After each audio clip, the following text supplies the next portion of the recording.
Alors, bonsoir tout le monde, bienvenue à cette... Good evening, everyone, and welcome to this meeting of the Standing Committee on Strategies and Public Policies.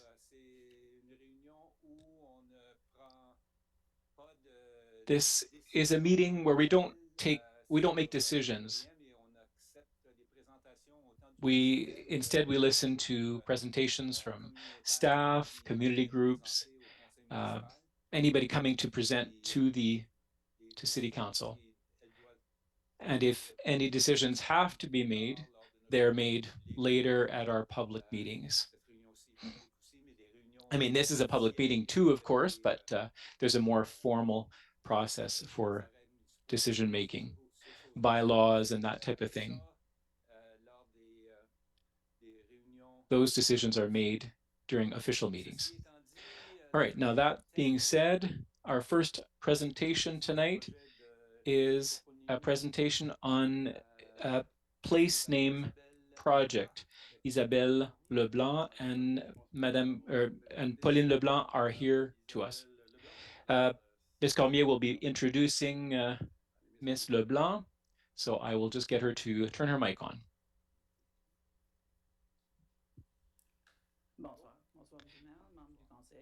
Good evening, Your Worship, members of council. I'm happy to be here today. We're going to be talking about a project that we're doing with the Université de Moncton. You saw that in you've seen that in your package on Friday, and I will let Ms. Cormier, or Ms. Leblanc rather. So welcome, Isabelle. Isabelle is a professor of sociolinguistics at the Department of French Studies at the University of Moncton.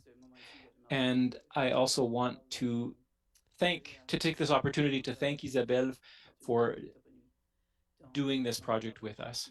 So I will let her introduce the project to you. Thank you. Thank you. Welcome and good evening. Thank you, Your Worship, and counselors as well. So it's a pleasure for me to introduce this project to you. It's called the Women Trailblazers Name Bank. And I'll talk to you a little bit about why we named the project the way we did it, but I want to give you a bit of context first. Now, is this working? There we go. In February of this year, I had the pleasure to be invited by Maximard to the place name committee of Dieppe. Marc was saying that was worried about the issue of equality. And what I mean by that is, are women presented in the same way as men are in the language of the city? So in this project, I did a preliminary analysis.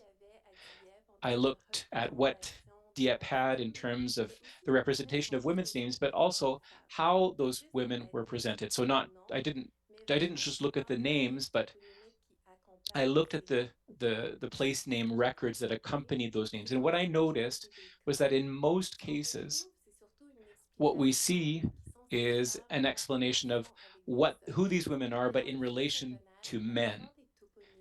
Now, most place names that have been presented were presented by men who wanted to honor women, and it's a very laudable project. But what happens is that, subconsciously or not, the explanation of who these women are often in indirect relation to women. So the daughter of, the spouse of, and so forth.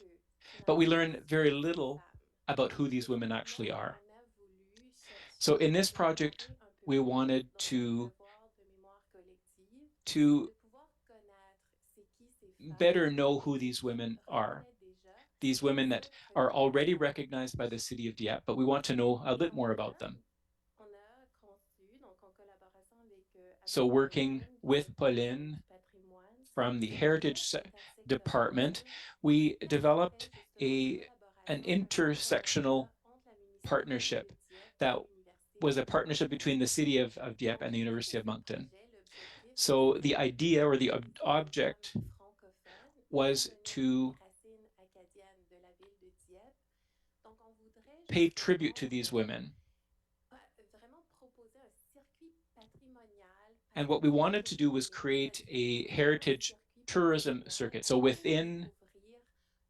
by taking that circuit, people would be able to learn about not only the names of the people, but of women, but their stories as well. And we also recommend the creation of a place name bank. So citizens could present names, and on our side, we too uh, would feed into this bank, and then that would create greater equality in place names. And when we were developing the project, we really saw a tourism potential. We know that in other cities across Canada, it's very important to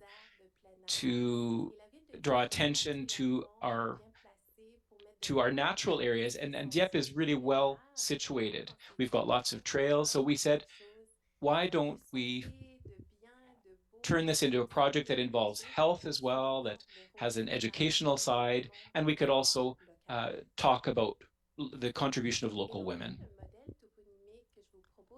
So what we're proposing today as a model, working with Pauline, is focused on women. So it's the first place name project focusing on women in New Brunswick. And it's part of other projects that were developed elsewhere in Canada and elsewhere in the world. And the focus is to really highlight women who have stood out, but not just women who stood out, but also those who have worked behind the scenes. They too deserve to be better known. Now, we named the project Women Trailblazers rather. And the French name of the project is based a bit on Acadian French as well. Yel, which is often the pronoun that's used to refer to women. It's also used by gender minorities as well. So that's why we chose the word toponimiel in French. And in English, it's women trailblazers.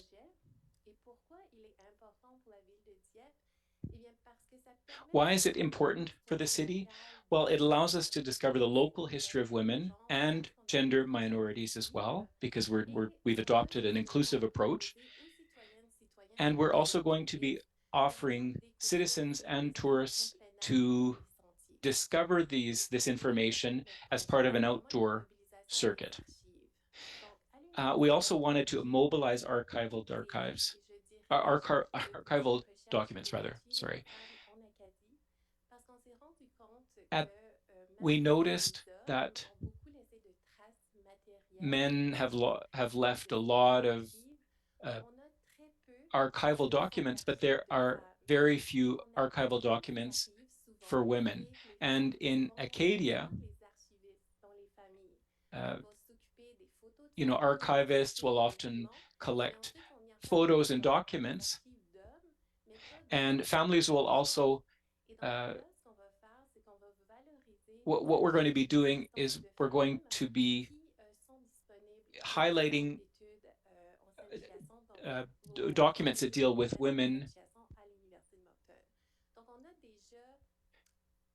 that already exist. So we already have uh, information on women that are already there, but we also want to encourage other families to look at the role of women in their own families as well. So we're going to be looking at current knowledge and current resources, but we also want to open up to the future. There's also a link with this project with the active transportation plan of the city. This project will deploy separate signage. We'll be using names of women. We will be incorporating rest areas along selected routes, because we want people to be able to spend time on these trails to discover local heritage, but also enjoy the other heritage resources that exist in Dieppe, like Doiron House, for example. And finally, we also want to promote health and an active lifestyle. We know that it's important for the city. So that'll be part of our project as well. Et tout ça, eh bien, ça s'inscrit dans une volonté déjà mentionnée de favoriser l'histoire And locale des again, femmes, the aim here is to la foster reconnaissance de appreciation of l'œuvre local imagée heritage, et de to faire aussi attract de Dieppe un tourists and lieu de citizens, activités récréatives and et touristiques to à create l'intérieur de leisure Dieppe. activities within the city. Donc, comment est-ce qu'on va s'y prendre? Eh So bien, how tout are we going to go d'abord, about avec la this? ville, on va procéder à une consultation We're publique. going to proceed, or we're going L'université de to conduct a public l'université va consultation. organiser des groupes de And discussion de with rencontres the help of the university, pour we're going to aller organize aller focus voir groups and aux intergenerational citoyens de la ville de meetings Dieppe involving quelles sont Dieppe's leurs residents. représentations à leurs croyances autour de la parité topographique And we'll du be rôle des femmes dans looking at l'aménagement de people's la ville. beliefs with regard Puis, to comme je l'ai déjà uh, mentionné, on va the mobiliser women's les fonds role in d'archives qui existent women's déjà role. au And sein as de I said, l'Institut there are d'études also archives acadiennes that pour raconter une exist histoire. Donc, at on the va Centre réécrire d'études l'histoire acadiennes qui n'est Ancienne pas Chiasson. encore connue au sein de la ville. And this is not necessarily a Et là, je resource vais that's donner un well known within the exemple city. So I'm going to give you an example d'affichage qui existe, donc c'est un of projet signage similaire qui existe that à exists Montréal. in Montreal in On a a similar choisi type of l'affichage project. pour notre projet And we'll parce be qu'on veut inclure un code making a QR few changes. We qui want va to include a suivre les QR empreintes code. And the du idea is sentier. that people Donc, going il y a down un the groupe trail précis de femmes will qui come ont envie across de prendre des photos. Donc, en fait, c'est these quelque chose signs. d'Instagrammable. Et on They'll veut be offrir un able contenu to pédagogique. take Donc, c'est photos, des photos but there's also an d'explication et educational side. pédagogique. So Et it's donc là, après, les gens peuvent poursuivre la découverte chez eux so later suivre on, les people can conversations do more ou envoyer research des liens at vers des home. personnes They can send de leur links famille qui sont à to people Dieppe in their qui ont family, for envie de example, who are not venir in faire Dieppe, les but sentiers. Et who donc là, on a un souci vraiment might be esthétique, interested in coming mais to je veux explore the aussi mettre trails. le fait que sous ce modèle, on ne se limite pas à juste And les using this model, femmes. we're not just going On to va put aussi the mettre tout first le pan name entier de la of femme et on the va woman. expliquer We're going to en be ordre using de their full personne. names, and we'll Donc be là, explaining l'exemple que j'ai why we fourni, honor that on woman. a So une in this commission example, écologiste. this Donc, is c'est des petits indices comme ça qui an sont vraiment environmental sur comment on peut activist. reconnaître le rôle des femmes dans la construction et le développement d'une ville. So this is an example of how we can Et puis, pay dans notre tribute to projet, women in the évidemment, il y a city. toujours des considérations financières. Now, Donc, dans in notre terms projet, of on financial va devoir considerations, soumettre une demande de we subvention. had already Je vous planned to montrerai en submit a démonstration funding request, and I'll show comment c'est you where échéancier. we are Puis, in terms of our avec timeline. la ville, on avait prévu une contribution de la municipalité pour And justement le we développement des affiches also de had signalisation dans notre réseau set aside a patrimonial. On a contribution from the construit city for des signage. affiches So we're pour planning ce on projet. 8 to 10 posters for this Donc là, project. notre échéancier, donc on est déjà à l'été 2023. So we're On vient already tout juste in de summer soumettre une 2023. demande de We've subvention just au submitted gouvernement a funding fédéral. application to the federal Et government, on a déjà identifié les fonds d'archives qu'on and pourra we've utiliser. already Donc en identified gros, available à archive terme holdings that we can 2023, use. on espère In pouvoir fall embaucher une 2023, équipe we hope to be d'étudiantes able to hire et commencer a les team of collaborations, students donc les rencontres and avec begin les our personnes collaborative concernées à meetings la ville de Dieppe. with Puis, representatives from the city of Dieppe. justement, cette cueillette de données, de développement And de we want to projet, keep on doit developing records dans le printemps pour and collecting information l'été in the prochain, on winter doit and révéler the les spring. And then next finalités summer, what we'd like to de do ce is launch the circuit project or mémorial launch qui traite the vraiment de circuit l'avant itself. engagement de la ville de Dieppe envers l'histoire locale des femmes. Donc, je vais m'arrêter là. Si vous avez So I'm going to des stop there. If you questions. have any questions, or are there any questions or comments? Any questions or comments? Ms. Councillor Boudreau. Thank you, Your Worship. Thank you for your presentation. When I saw this presentation in our package, I was very excited to see that we were going ahead with something like this. So my question has to do with the gender minorities. How are we going to access that group? Are you going to be consulting Dieppe Pride or to make sure that they're included in the process? Or thank you for your question, Councillor Boudreau. I love your idea. I think that we could definitely include that in our project right away now to consult them. Since we have we also have an archive approach, we had already reached out to the archives of France d'Aigle, who's an author who always who grew up here and who uses archives in her writing. And France is part of that gender minority. She no longer identifies as a woman,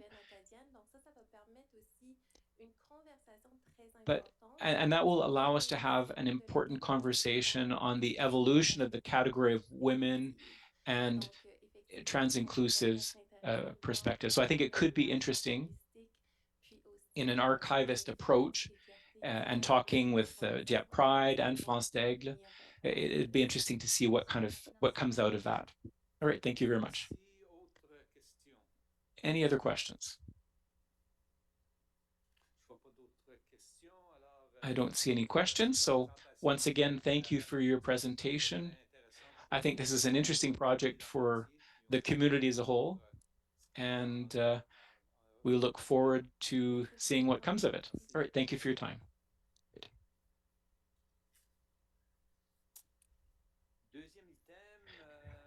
Our second presentation is on community grants for 2023, the year that's already underway. Mr. Leblanc.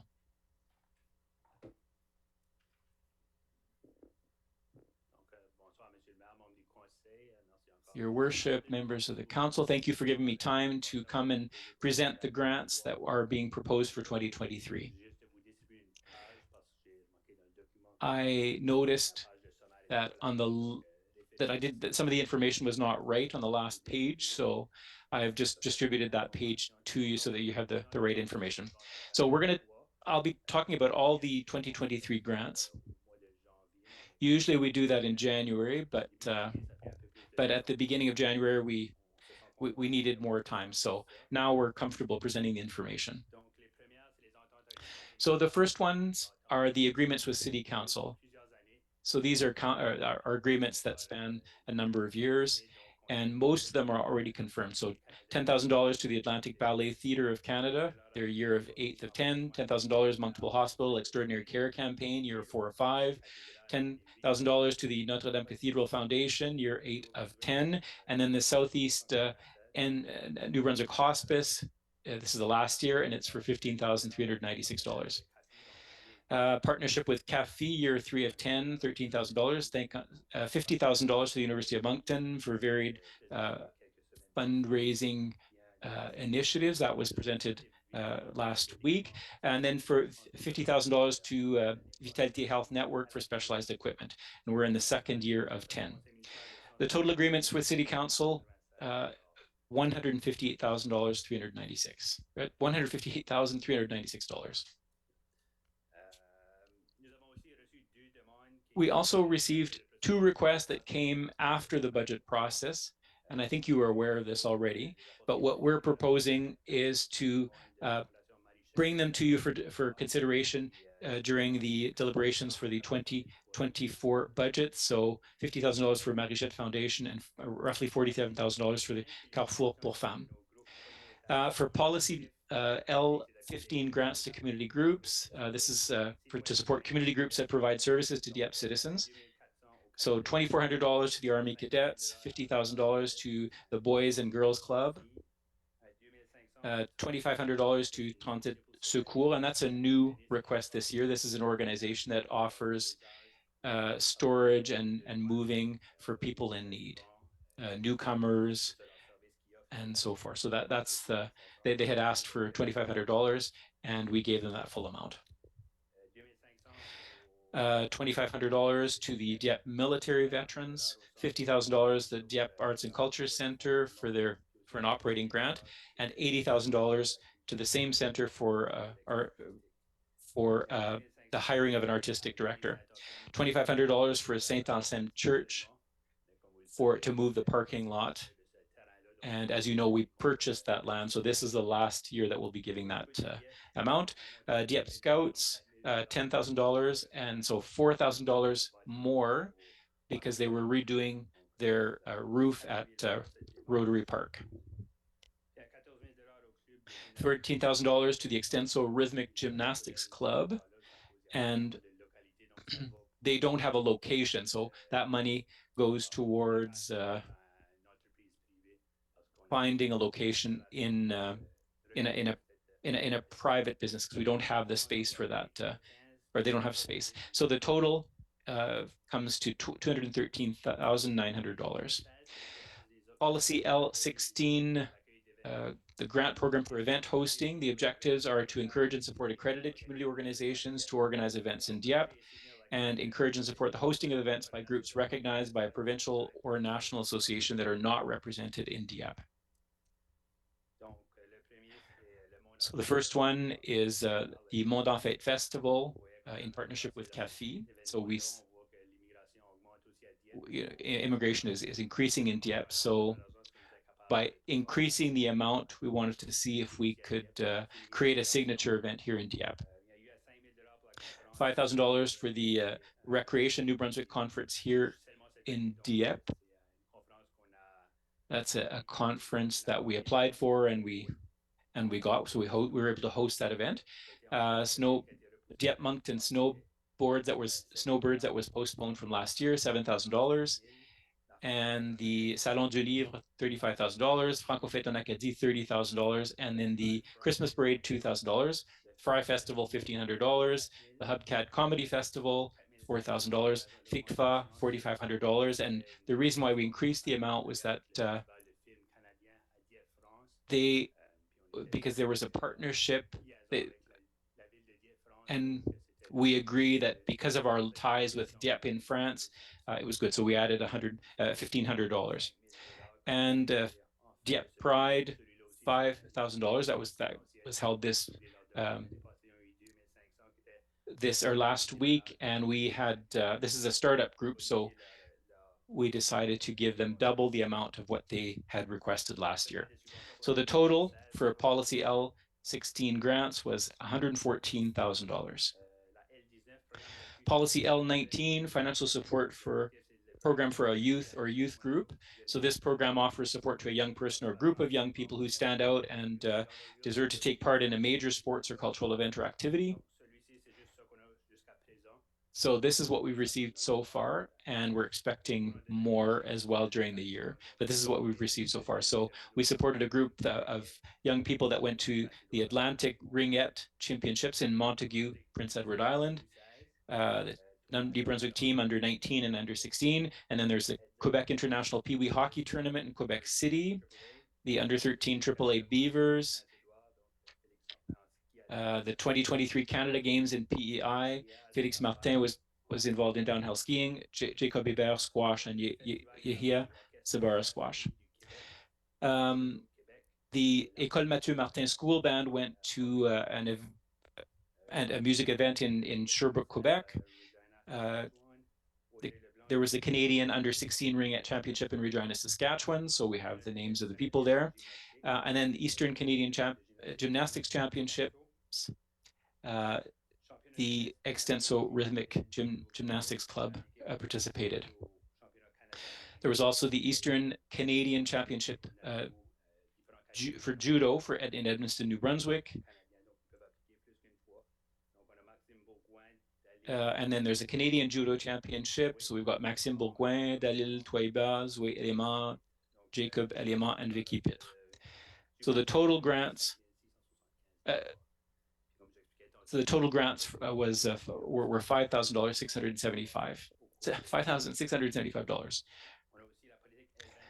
And then we've got Policy L21. This is a new program. And it's a sports event support program. The aim is to provide financial support to organizers of major international and national sporting events and other competitions. So again, we supported Mountain Bike Canada Cup. $20,000 went toward that event. $4,000 for the 4th Dégel Ladies Tournament.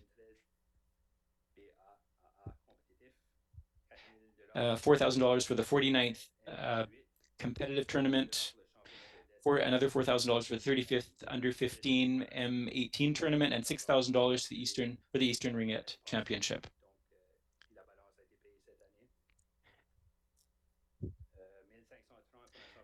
1,530 for the Atlantic Rhythmic Gymnastics Championship, $6,000 for the Jeux de l'Acadie and Memramcook, $4,000 for the High School Hockey Classic, and $3,000 for the Atlantic Short Track Speed Skating Championship. So the total grants for that, those grants were $52,530. So that is it for our grants so far this year. Any questions for Mr. Lantang? Thank you, Your Worship. I'm just curious that the money for the snowbirds, what was that for? There were no shows or anything. Well, what we do, the snowbirds were here, and we do that for our artists for the Wednesday show as well. Weather sometimes has an impact. So if there's an effort made to put on a show, even if the show is canceled, that we give them the money. That's kind of the nature of outdoor events. But they were ready to offer the show. They incurred expenses, and so we gave that money. Thank you. Anyone else?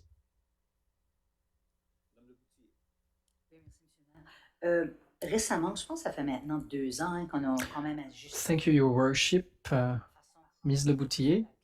I think we've adjusted the ways that people could file applications for funding. My question is the following. Are there any challenges? How do people feel in relation to such a policy? Answer. We are looking to make additional changes because the Department of Leisure had started working on that, but we want to make sure that the process is easier. We want to make sure to establish templates for allocating funding. There are challenges related to how we explain the allocation of funding, so we need to better manage our policies, to better manage public funds, and to comply with our values and strategic objectives.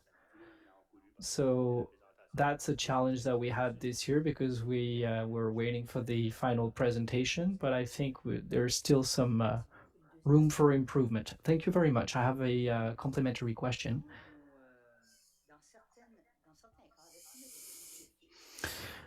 Within some frameworks and contexts, do we have fixed specific budgets?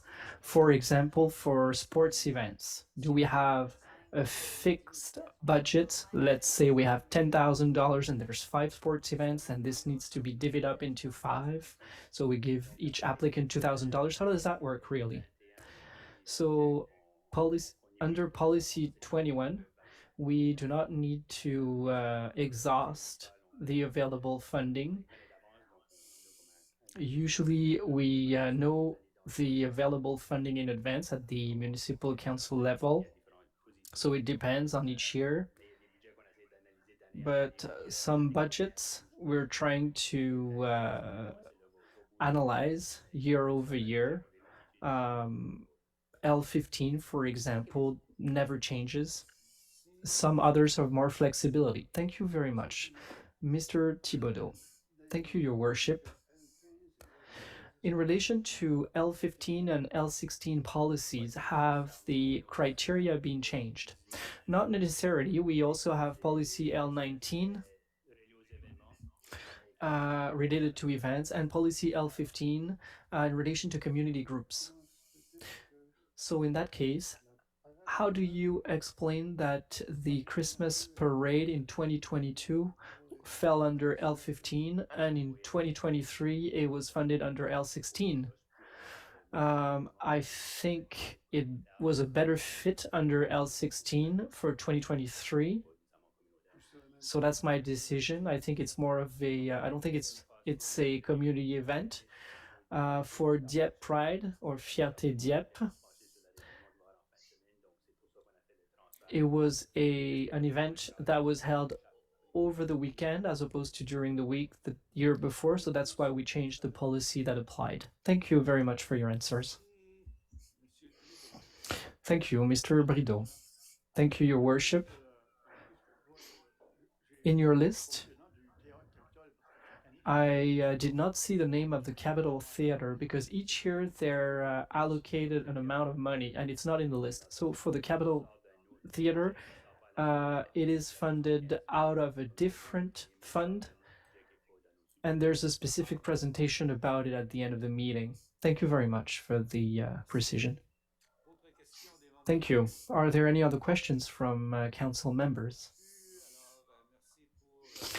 Seeing none, thank you for the presentation. This brings us to the next item on the agenda.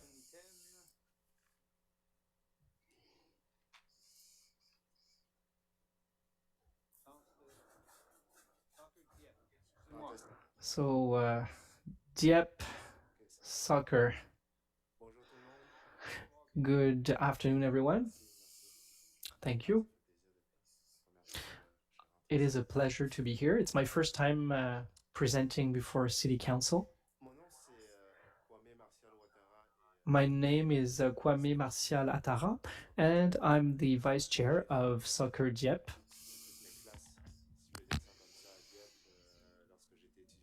I've been around in Dieppe when I was in University of Moncton. I was a coach. Then I moved on to becoming a board member for Soccer Dieppe. Then I became a player in the senior team, and the Dieppe Soccer Club also allowed me to reach my dream to become a professional soccer player. As a result, our chair was not available to appear before City Council, and she sends her regrets, but I will give the presentation in her stead. So without further ado, let's move on to the agenda. If I can figure out how that works. Thank you. Today I will tackle 4 points.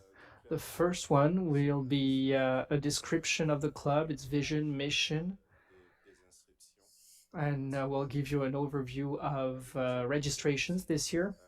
Second, we'll look at our 2022 achievements. Thirdly, we'll take a look at our goals for 2023-2024, and then I will discuss the challenges for 2023-2024, and I'm pretty sure you are very eager to listen more, to learn more about our challenges. So for the Club de Soccer Dieppe, so the vision of our club is to train athletes of all levels and also to develop tomorrow's leaders. When we talk about athletes of all levels, we try to inspire the youngest soccer players at the recreational level to people like me who have greater ambitions of becoming professional soccer players, for example. When we talk about developing tomorrow's leaders, we want to focus on the fact that it's a team game. We want to promote the sense of belonging to a team among younger athletes. And we think that by putting them in situations where they will have to overcome challenges, they will be able to overcome the challenges of tomorrow in their lives as well. So as for the mission of the club, the first aspect is to promote soccer in the area.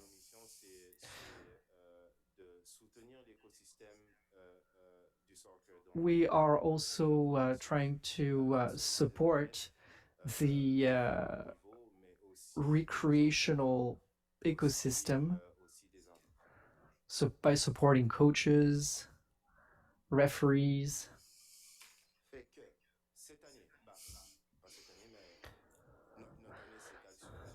So this fiscal year, 2022-2023, the number of registrations was about 1,500, to make it round. It is quite an exceptional figure because in 2018 we had 600, 700 members, so we almost doubled the number of members that we have. This is the result of several factors. First factor is that soccer, as you know, is the sport that is experiencing the highest growth in Canada and in the world.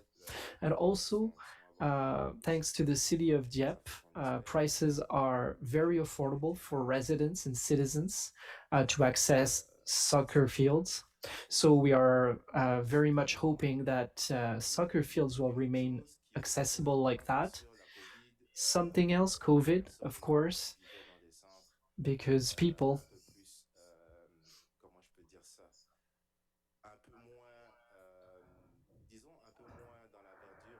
who lived in more urban environments decided to move to more rural environments, maybe more natural environments, so to speak. So I think the city of Dieppe did excellent work in this respect, and I think it is intending to keep doing the same, which is very encouraging. So a lot of people moved to Dieppe, came with their families, their children, and I think this partly explains the increase in the number of registrations that we saw. And also, there is the Greater Moncton Area immigration strategy that also has a role to play because we have a lot of immigrant families. And as you know, soccer is very popular outside of Canada, which explains why there is increased popularity for soccer in Dieppe. So as you can see on the screen, we get most of our registrations in the summer for sure, for obvious reasons. Springtime and winter are starting to take up, but to take off, sorry. But I think this would be one of our challenges, trying to increase participation in winter and spring time. We are still very limited in the winter in terms of participation.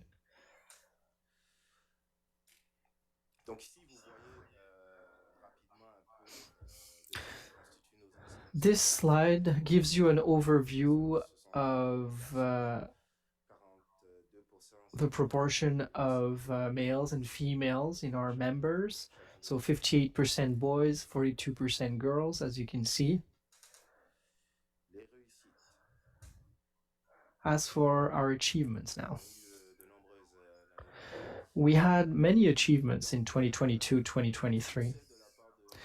We had a resounding achievement with our male teams, female teams. So the 13 boys were provincial champions.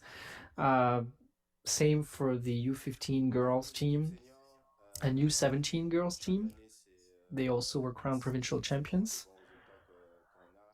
Each year we have excellent results for the men's component. We had the silver medal, and same thing with the women's team. Last year we also had 10 of our players that were invited to the New-Brunswick High Performance Soccer Academy, which is the provincial association. Furthermore, last year, 12 of our players from our club went to represent New Brunswick to the Canada Games, which is a very positive achievement for us.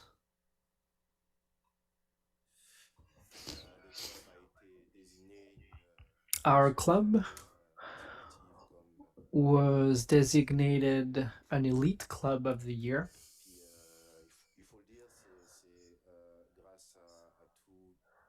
This is because of all the work of our volunteers and also in great part of our former chair.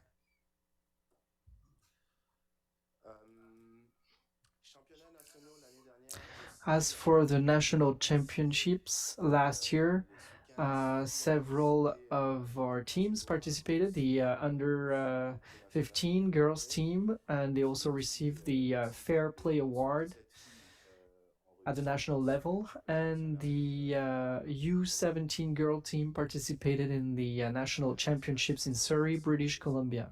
So the national championships bring together the best players of each region,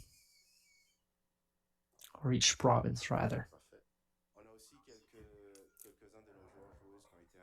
Some of our players were also invited to participate in training camps at the national level by Soccer Canada.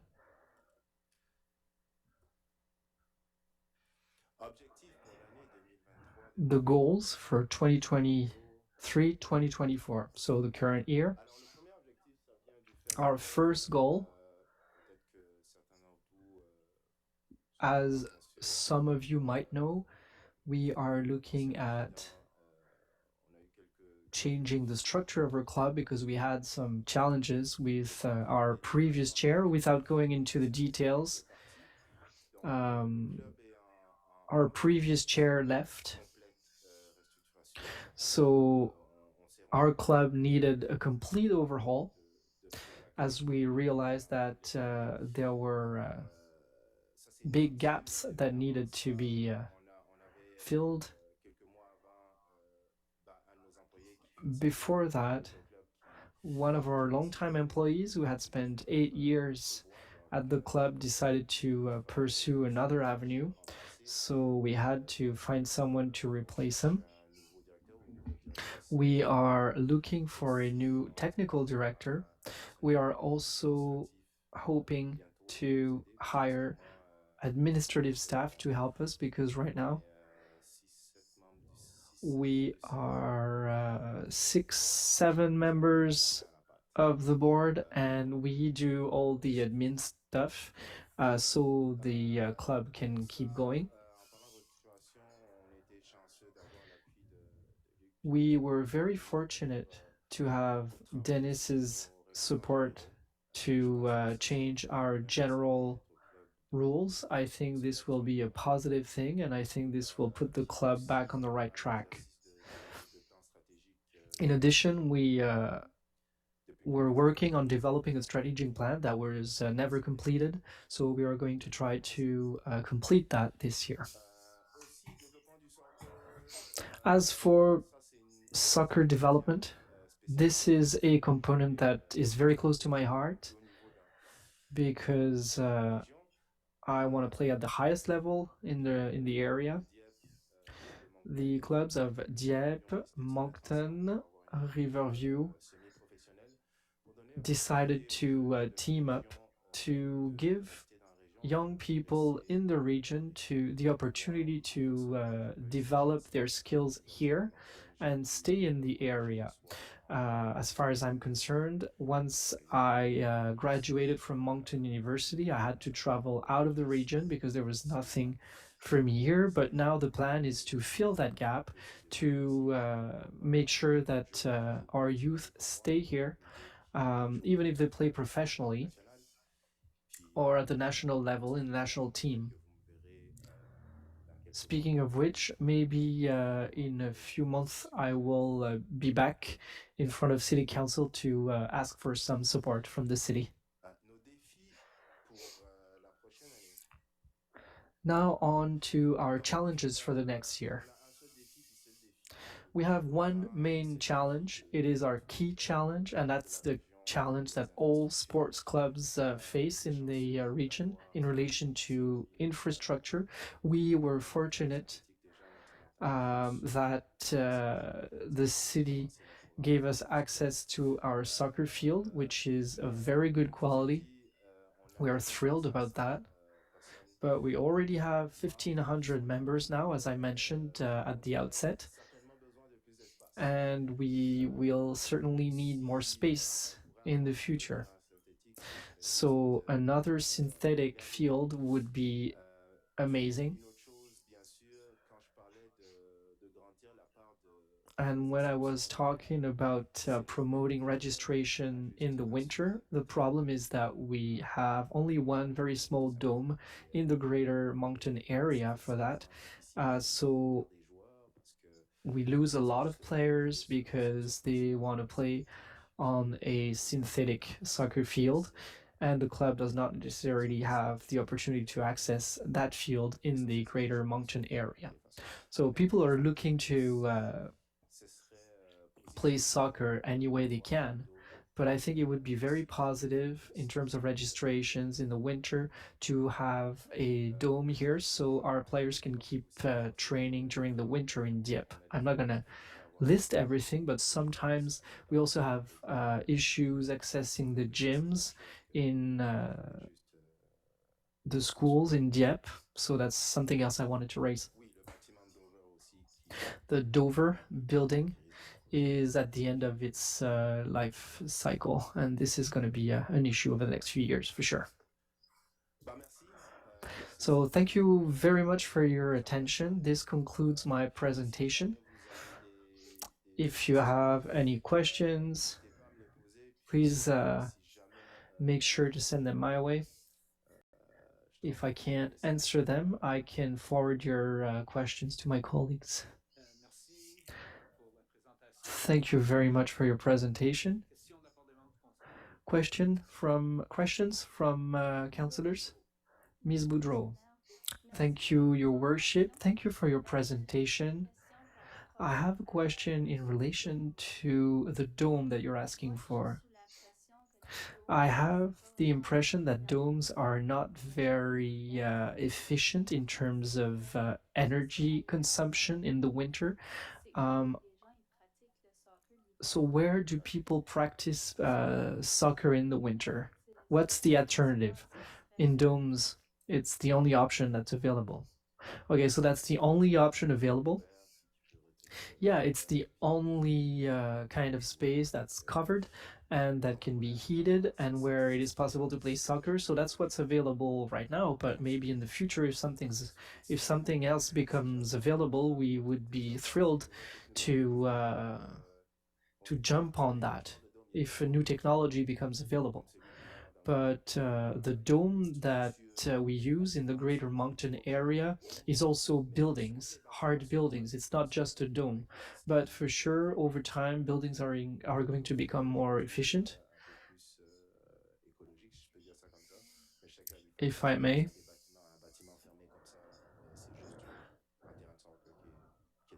But usually only the soccer field is contained under the dome. The rest of the facilities are in buildings like this one.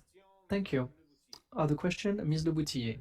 Thank you very much, Your Worship. Thank you for your presentation, sir. And I wish you every success in the future, because if you are short a few members and if you are short some infrastructure, this is fraught with challenges. I have a question for you in terms of registration. So first of all, how many levels do you have in soccer? There are a lot. There's mini soccer, so that's from ages 3 to under 11 or 10. There's under 11, under 10. There's the recreational level, under 11, under 12. Then there's competitive level, under 13, under 15, under 17, U18, senior. So there are many, many levels. In your presentation, you indicated recreational 80 people, 20 people, so 20 boys out of 63 people. So you almost have no recreational players anymore at Soccer Dieppe. So I think the figures indicated by our technical director did not include mini soccer, because all of that is recreational. But I think she just specified some age categories that range from U11 to U13. So that's why the figures are so low. So it's just the way it's presented. Yeah, thank you very much. We heard a presentation for the Dover building last week. You were here. We will have new locker rooms, new washrooms. That is amazing. Thank you. Yeah, we're all very thrilled about that. And are you satisfied with what was presented to you? Yes, absolutely. I don't want to put words in the chair's mouth, but and for the board, but this is, I think, a great step forward to have access to such quality infrastructure. So we are thrilled about it. I know our chair is in talks with Denis on that issue. So everything's going well. Thank you very much. Thank you. Anybody else? Question? No further questions. Thank you very much for your presentation. Thank you for your community engagement. That is very appreciated. I know you have experienced a challenging last 18 months, and I'm very happy to hear that things are getting back on track with a new administration that wants to keep promoting soccer among our youth. So this is all great, and we wish it continues. As for the dome, that's another subject for sure, but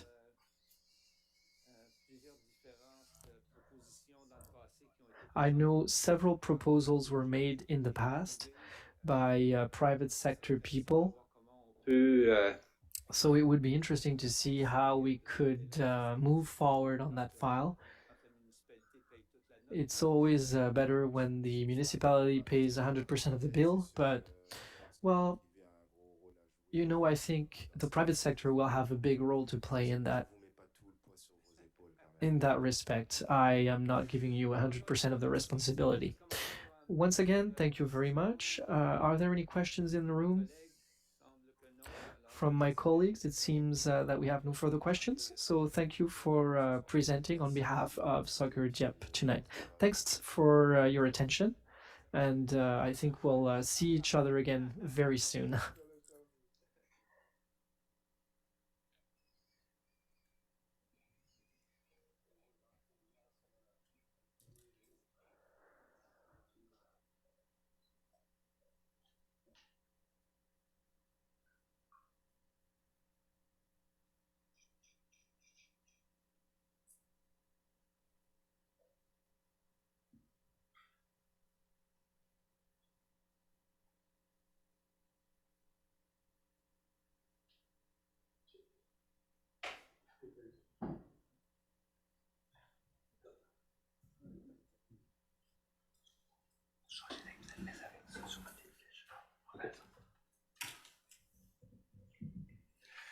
Bonsoir, messieurs, bienvenue. Good afternoon. When you give your presentations, please introduce yourselves because not everybody knows you. So we just want to make sure that we know who we are talking to. So that's your turn. I'm Serge Bourgeois, Technical Director of Field Hockey Dieppe Memramcook. My colleague here is Christian Bossé, Executive Director of Field Hockey Dieppe Memramcook. We represent minor hockey in Dieppe. So in terms of our mission, Field Hockey Dieppe Memramcook has been developing local youth for countless years, offering an organized sport in a safe environment where they can flourish, learn teamwork, and develop the confidence that will follow them for the rest of their lives. So all of that, and trying to keep our rates very affordable to promote accessibility for our youth. As for our board members, we had 18 members. Now we have 20. We added 2 new members at the last annual General Assembly because we found that after hiring myself and Christian, A lot of tasks were done by coordinators and coaches and became my job. So we decided to move things around and to have a coordinator, another to manage our hockey teams. We also have two full-time employees, myself and Christian. And as I said, the last annual general meeting was held May 16th, 2023. As for our achievements for the past few years, women's hockey has been constantly evolving. We have now 11 teams. I want to make sure to let you know that the Panthers will have the same number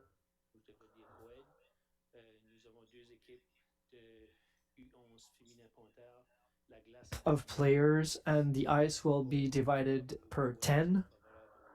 There is equity. It is not in favor of men's hockey or women's hockey. We wanted to make sure that it was clear. As for our tournament, we had our fourth edition of the tournament. We started out with 35 teams, and this year we had 84, which is a big achievement, and that's probably one of the biggest tournaments in the women's hockey sector. Everybody wants to come to Dieppe. Avec le tournoi des jeunes, nous avons Co-ed, we have 5 tournaments, and these are also fundraising activities for our clubs, and that's how we keep our registration costs low.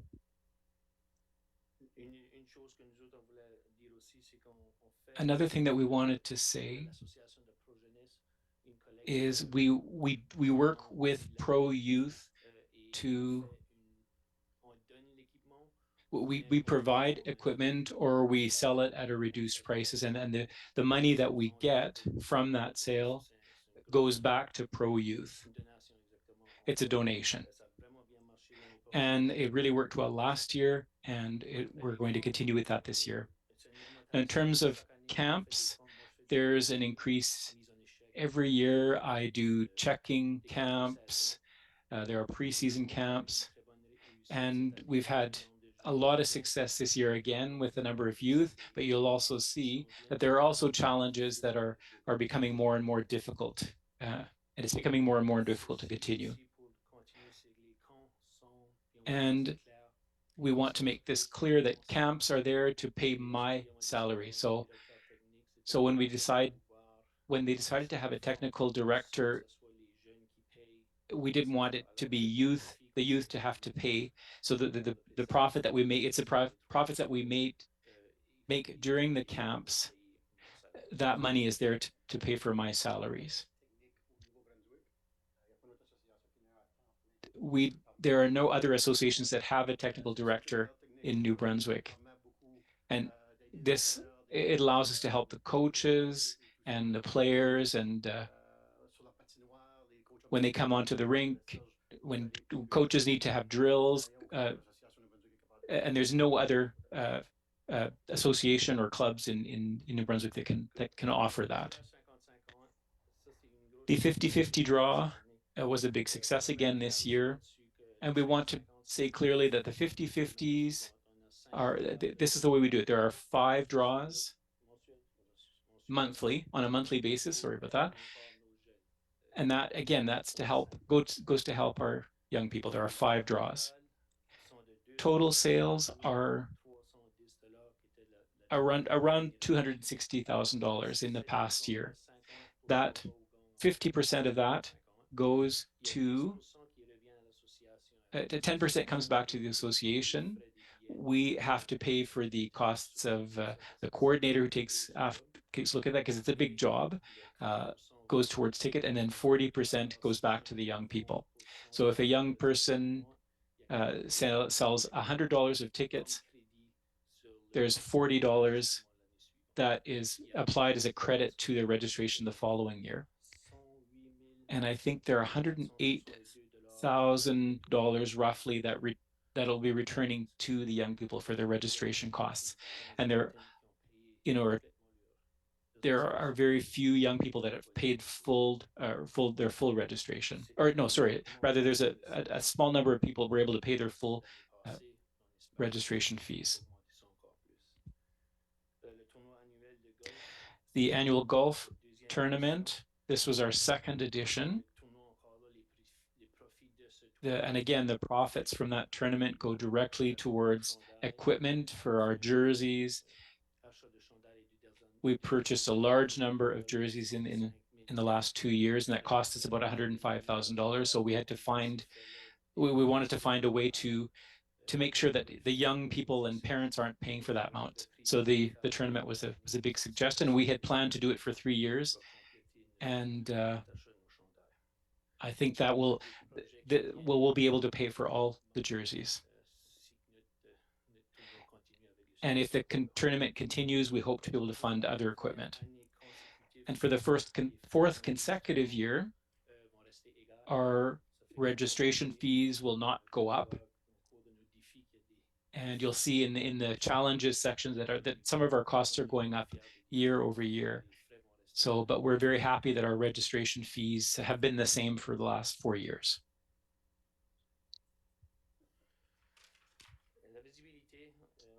In terms of visibility, we're the second largest association in New Brunswick.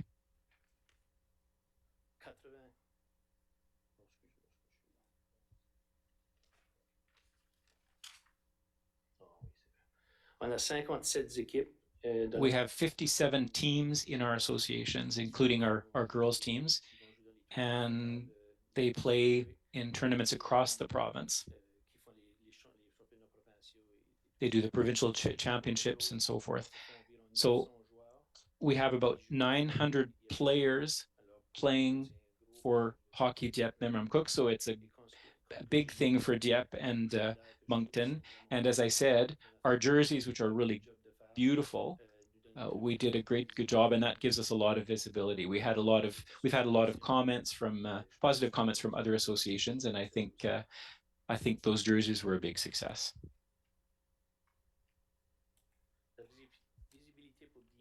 In terms of visibility for Dieppe, my friend Christian did a bit of a few calculations, and we'll give you a couple examples here. So for the girls championship, there were over 50 teams that came from further than 50 kilometers away. So this has this boosts our economy in terms of catering, restaurants, shopping. People are very happy to come to Dieppe there, and we're talking about over 4,500 players that come during the tournaments, and they bring their moms and their dads and other people, and they use Dieppe facilities. In the 5 tournaments we calculate, we estimate that over $750,000 were spent on hotels and accommodations and things like that. So, and that's based on a family. Every time they go to a restaurant, it's $60. If you multiply that by the number of days, by the number of players, and the number of tournaments, I think there are some really good spin-offs for the city.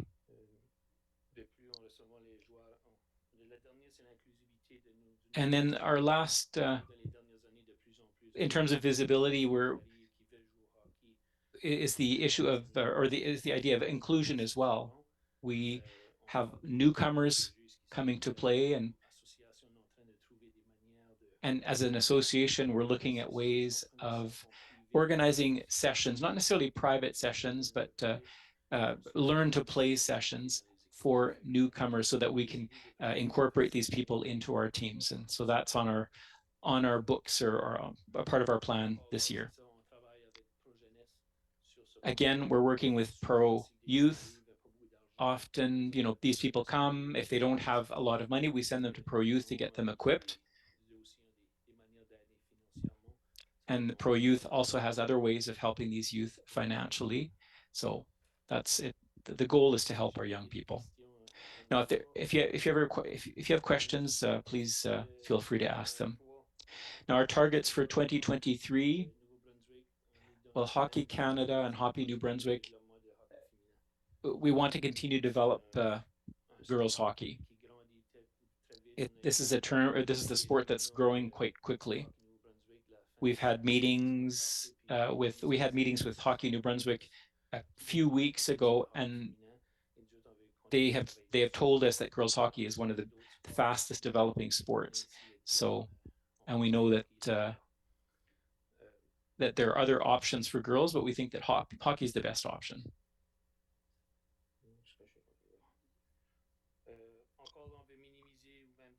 Again, we want to minimize registration costs for Dieppe families, and so our registration fees have stayed the same for the past 4 years.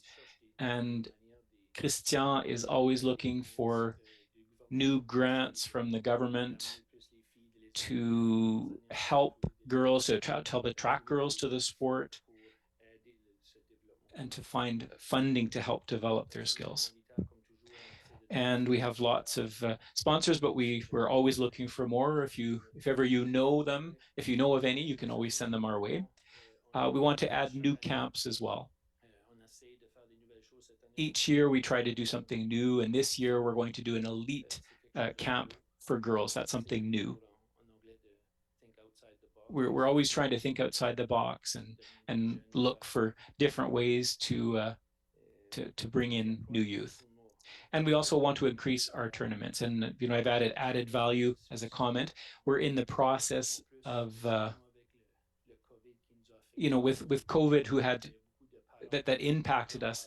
There are a lot of parents and grandparents that are coming to, or that are watching games when they're broadcast. So we're looking for ways of adding value to our tournaments. And so that's something that we're working on in communication with the city of Dieppe. We want to see if we can install cameras from a company called Pixelot. They have a very good system that would be set up in our 5 arenas.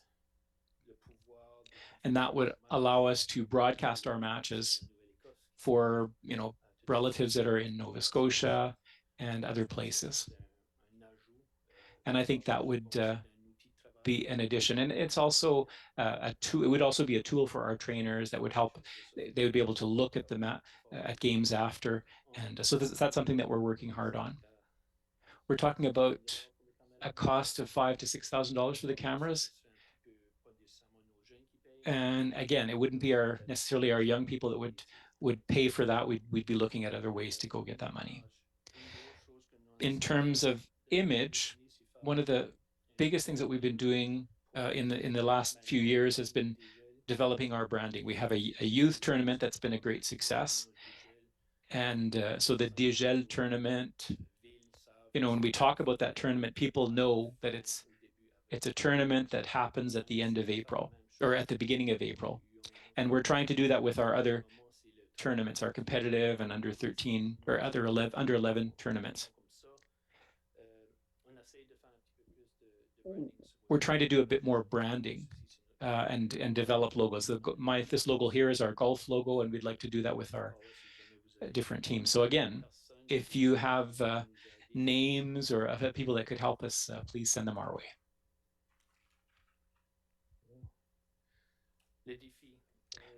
Our challenges, well, a lack of ice time.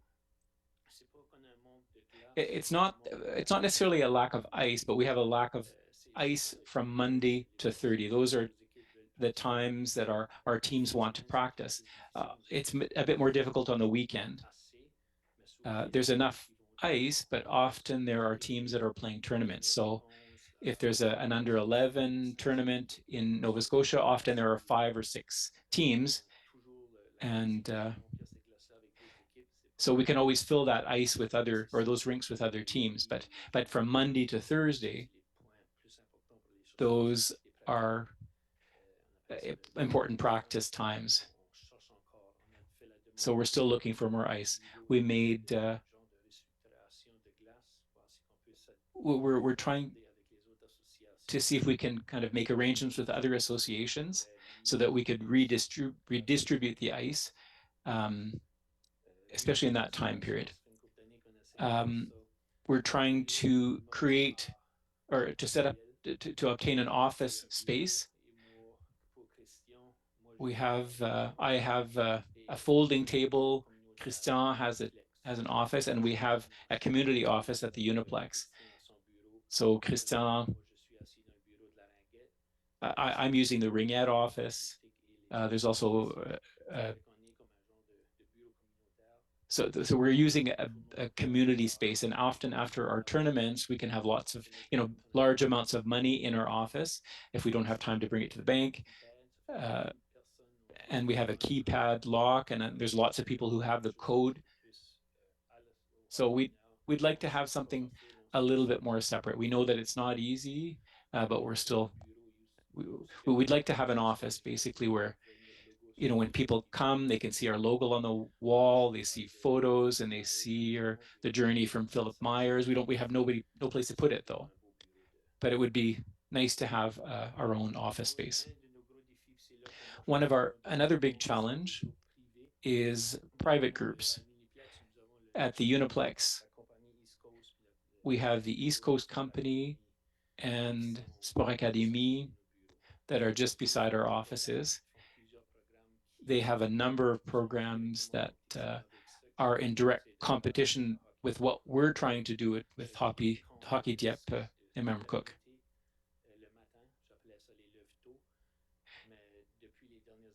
So in recent years, Sport Academy has been taking young people after schools, and I'm not blaming them for doing that. I'm not saying it's wrong. My daughter participated in that group. It's a great group, but it's another challenge for us. So instead of getting up at 6 in the morning to go and play hockey, they just go after school. And East Coast organizes summer camps. We asked for ICE to be able to offer various summer camps, but we have, because of contracts, we have less access to the ice. So it's a big challenge for us. And we're trying to think outside the box, as I said earlier. We're trying to do things differently and maybe focus a little bit more on girls hockey. And if they're elite, then they'll go with those private groups a bit more. But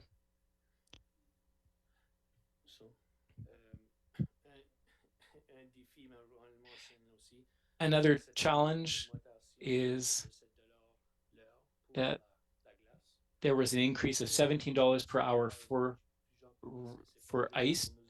And some people will say that's not a big increase, but for us, it means more than $12,000 it's added to our budget. So again, we're trying to find ways to get around that. We understand that with, all costs are going up, and we're not mad, but every time ice costs goes up or rental costs go up, that poses a challenge for us. So we wanted to thank our board. We lost 3 or 4 members this year, people who didn't decide to come back. Our volunteer coaches, assistants, and managers, our athletes, the parents, the referees. And we also want to send a big thank you to the city of Dieppe as well for the grant that allowed Pro Youth to save over $195,000. The youth rate rather than Pro Youth.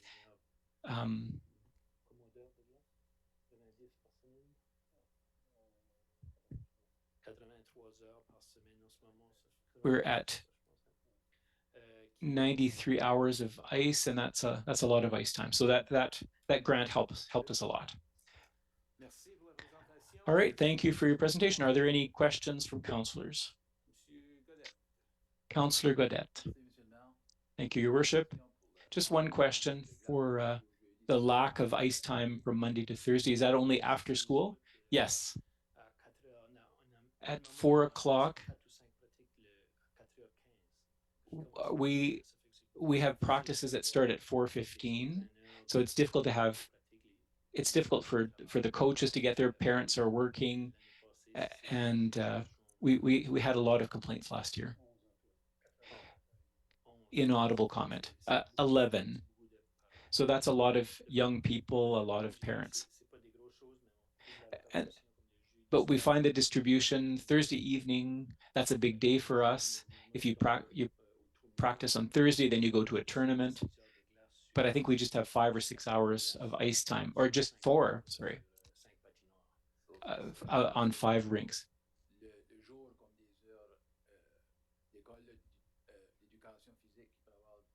So could there be practice during phys ed classes? Well, that's for the academy and the elite. Well, young people can get out of class during the last class and they go to the Uniplex to practice. All right. I remember a long time ago when I was playing for Memram Cook and we would go to play at the arena. Well, this year I did a program at Memram Cook, and it was just after school. So the students walked from school and then they did a skills session there. It's difficult for parents if they work till 5 and coaches, and I saw a lot of practices this year where there's just one trainer because parents couldn't get there in time. Any other questions? No further questions. Thank you very much for your presentation. Your message is clear. There's lots of hockey players, boys and girls, and rigette players, and other types of sports. So you would think that after creating 2 new rinks, that people would be very happy. But okay, well, one additional rink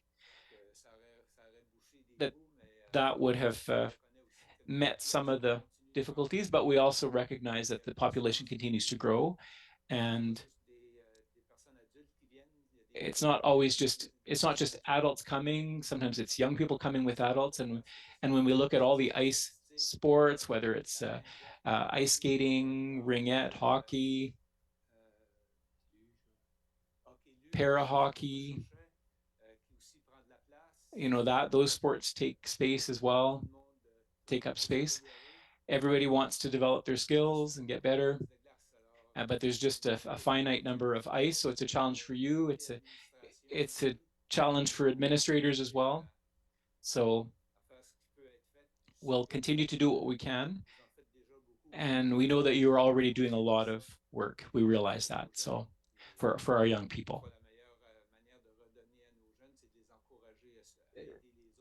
we have to encourage our young people to help others, but I don't think a new arena is in the works or for in the short term. But thank you for all your efforts. And everybody needs ice. All this ice sports need ice. So, all right, thank you. Enjoy the rest of your evening.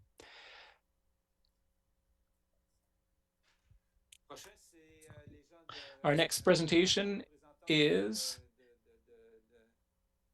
from the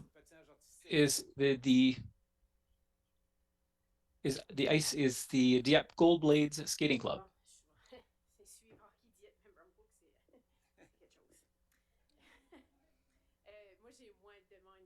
I have fewer requests to make than they had, but my name is Christine Lévesque. This is my 3rd year as the chair of the Gold Blade Skating Club.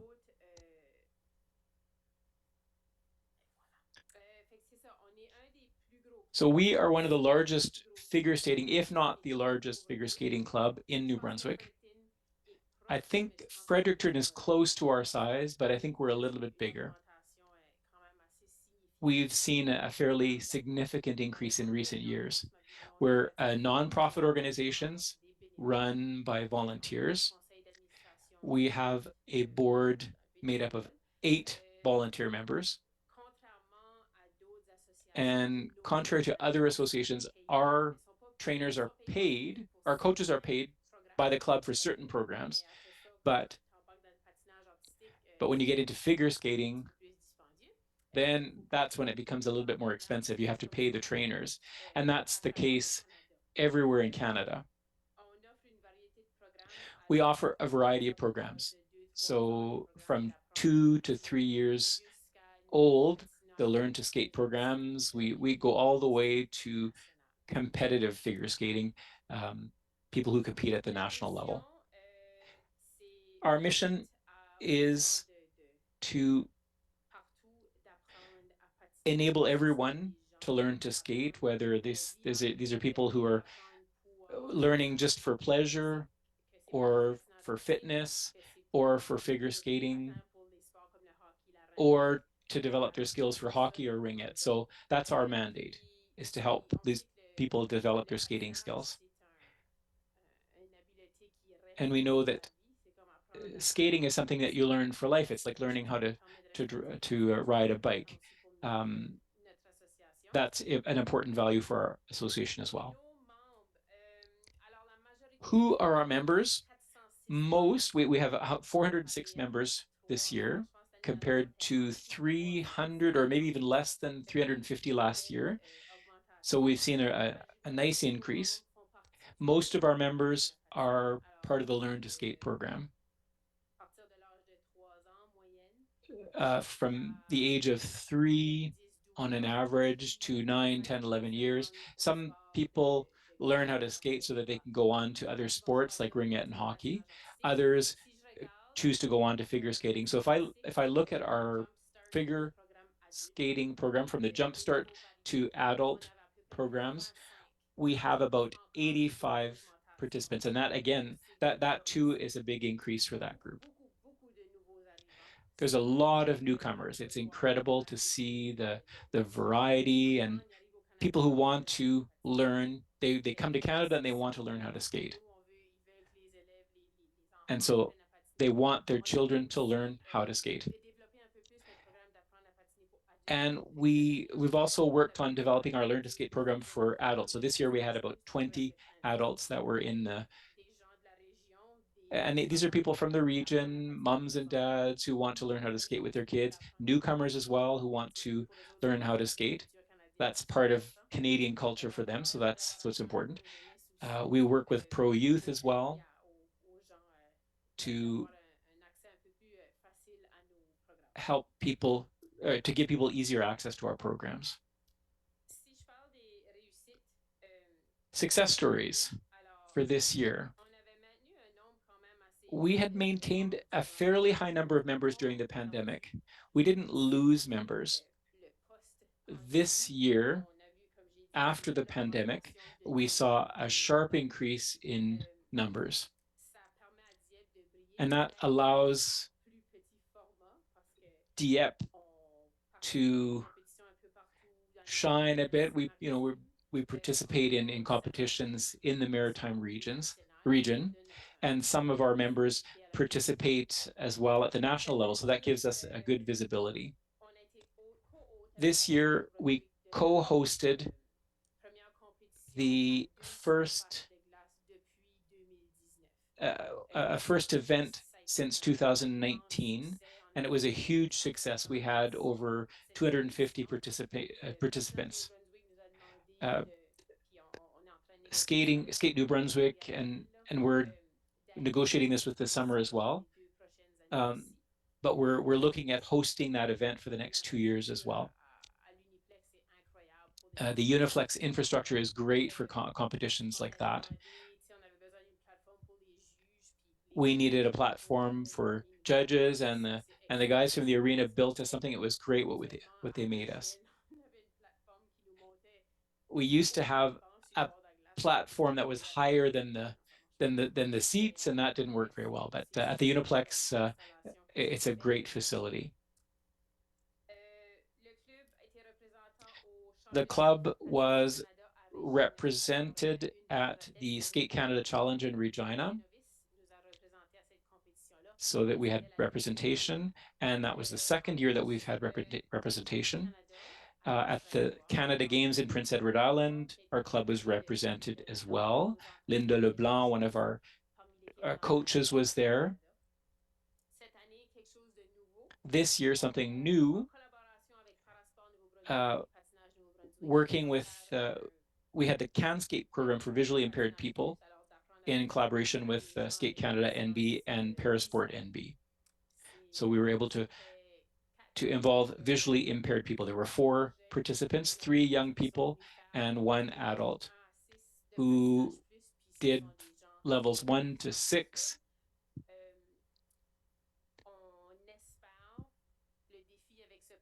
Now, the challenge with that program is to see how we can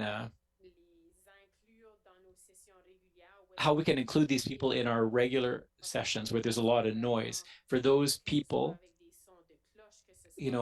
whether it's bells or verbal instructions, when we're at we're a session where there's 60 young people learning, it's a big challenge. So we're looking at how we can offer that program without it costing an exorbitant amount. So it's one of our successes, and it'll be one of our challenges too in upcoming years.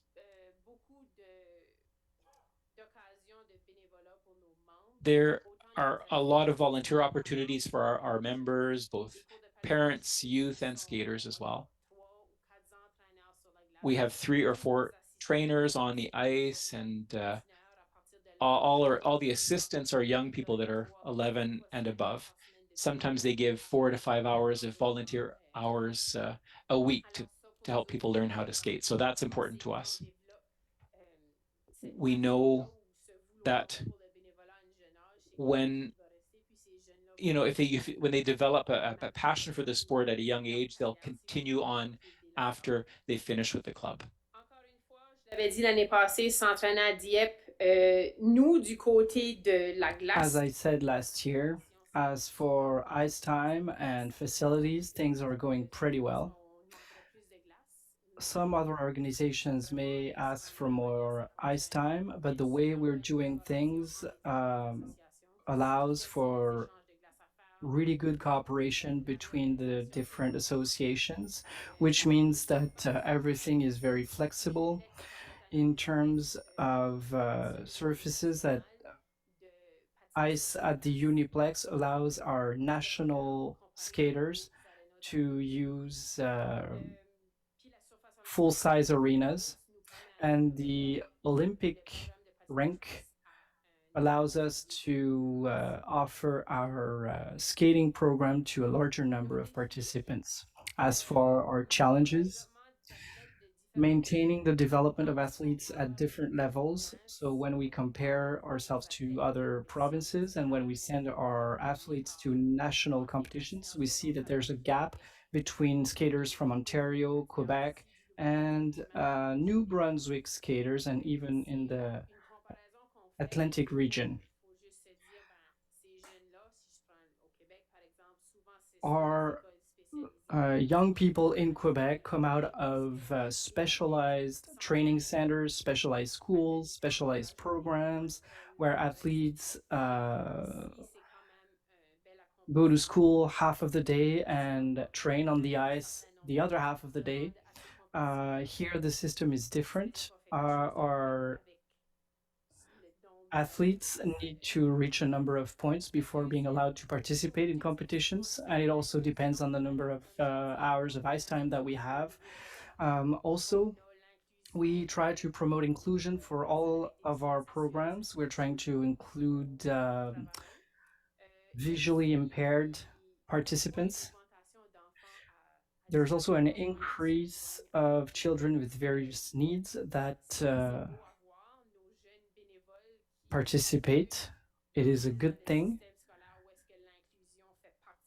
For a lot of youth, inclusion is part of their day-to-day activities. So when they're asked to work with a special needs kid, it is incredible to see how well they do and the amount of progress that they make. We want to offer a quality program at an affordable price. I think we're doing that pretty well. As Serge mentioned, the youth price is very helpful.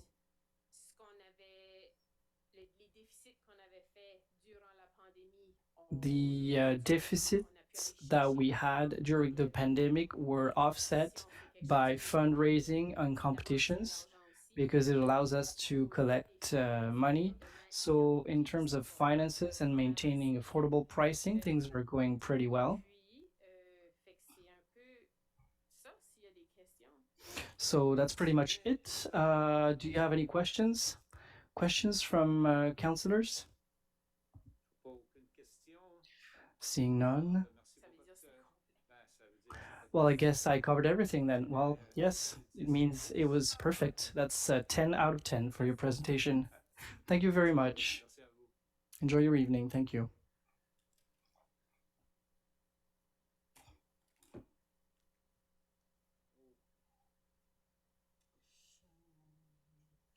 Le café. Moving on now to Café. That's going to present in front of us.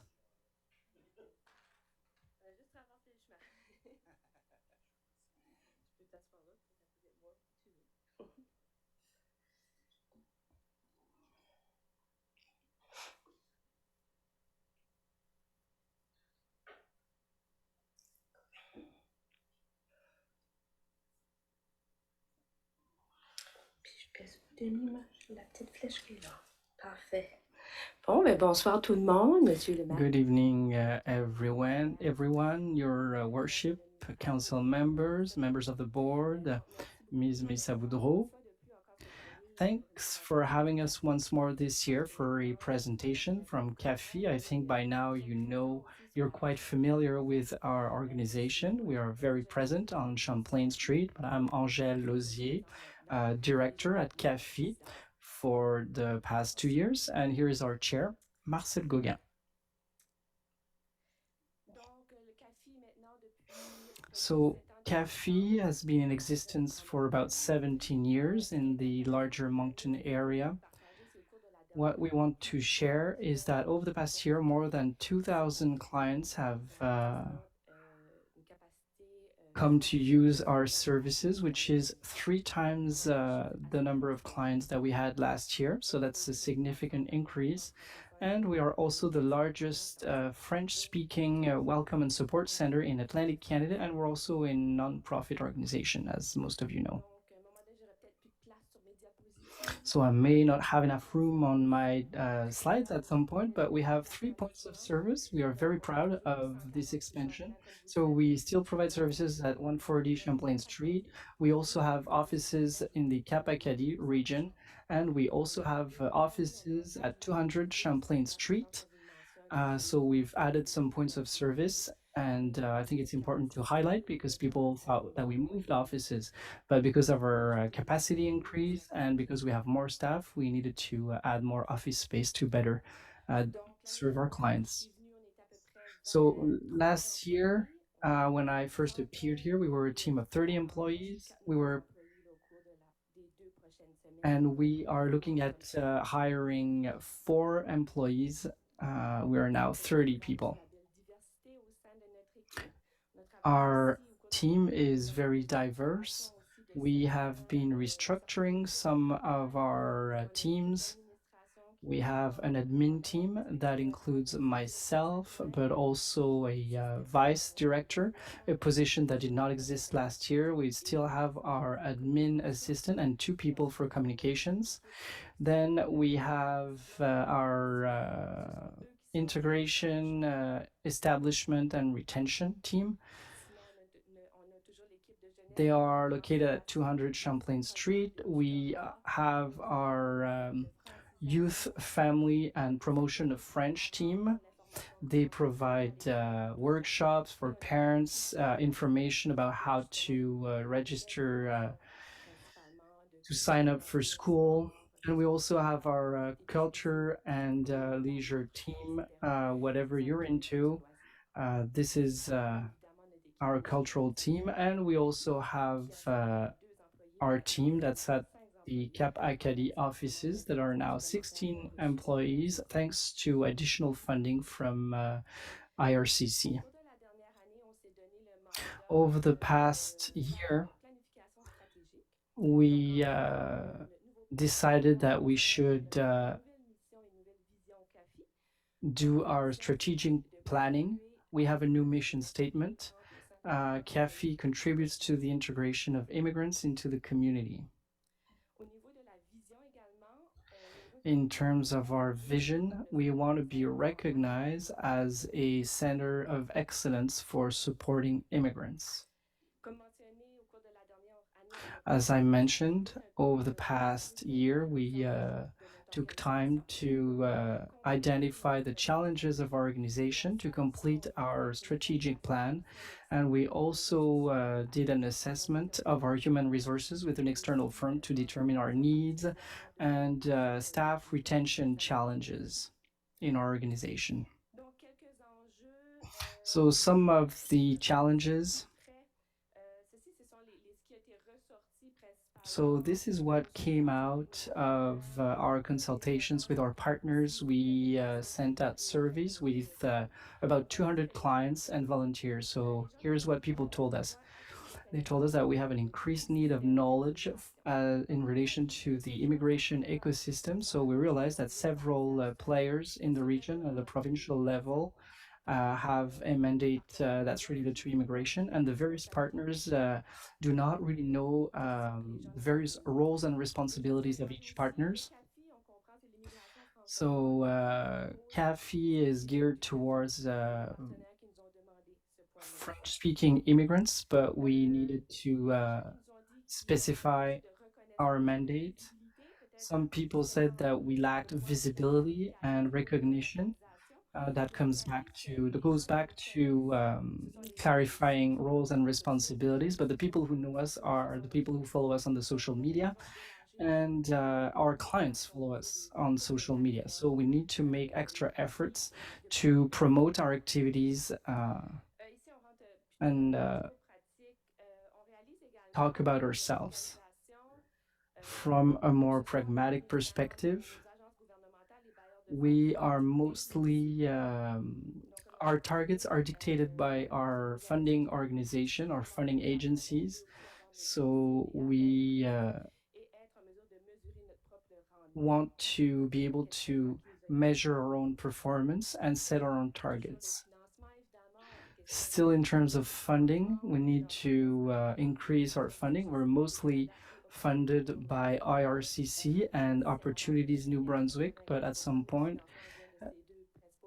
95% of our funding comes from those two organizations. If we get cuts, which we would not want, this could hurt. So this is a major concern for us. We are thinking about maybe diversifying our sources of funding.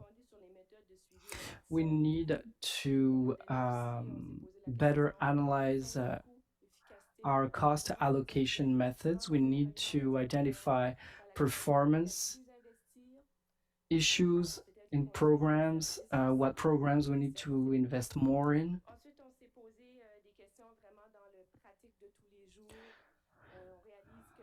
In terms of day-to-day operations, we realize that our processes and approaches are not the same across the board, so we need to harmonize our approaches.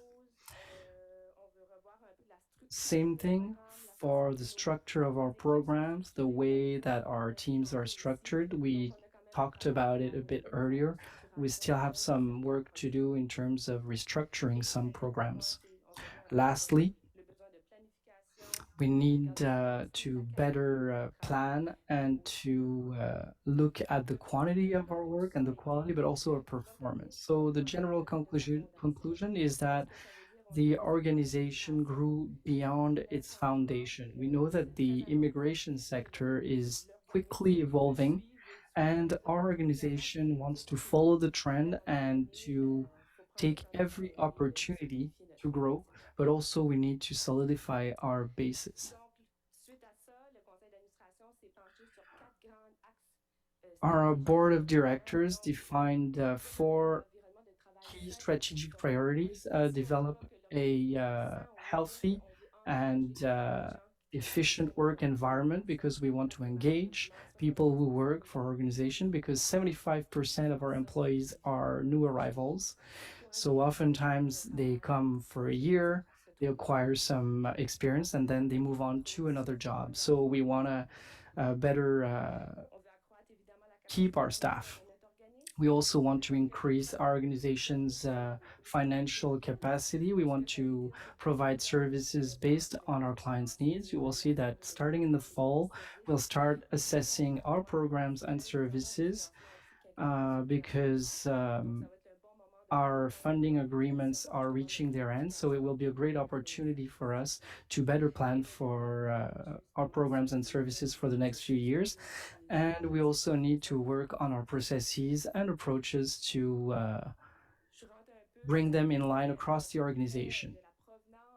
To give you an overview of where our clients come from over the past year, it's also information that's available in the annual report. So over the past year, most of our clients come from Morocco, Algeria, Cameroon, France, and Tunisia. In the Greater Moncton area, 86% of immigrants had French as a first language, and in 82% of immigrants in the Shediac-Tracadie region were Anglophones. I took the time to develop this slide because the first 3 points at the top was what I told you we would do over the coming year. But here is the full list of what we've done. And when I arrived last year, I was new at the CAFI, so I was less informed of what was going on. But this gives you an overview of what happened over the past year. We worked on our strategic plan. We also worked on our funding structure. We organized our multicultural festival back in November. We also reviewed our website. We also worked on our human resources plan and our programs. We added new offices at 200 Champlain Street. We were able to have construction work done inside our buildings to build an extra meeting room to accommodate our activities, because oftentimes it was a problem for us to find rooms to hold our meetings. We had our Monde en Fête festival. We also increased the organization's financial capacity.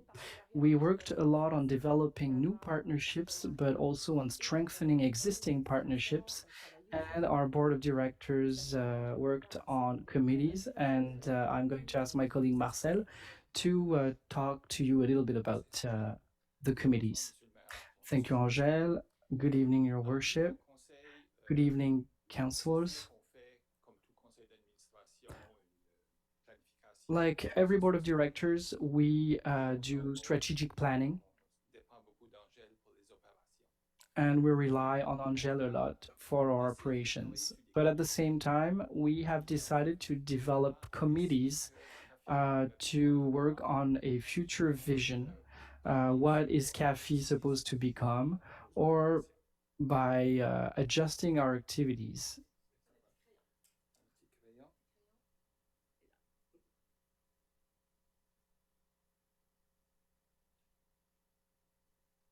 Je vais vous donner quand même quelques chiffres très rapidement.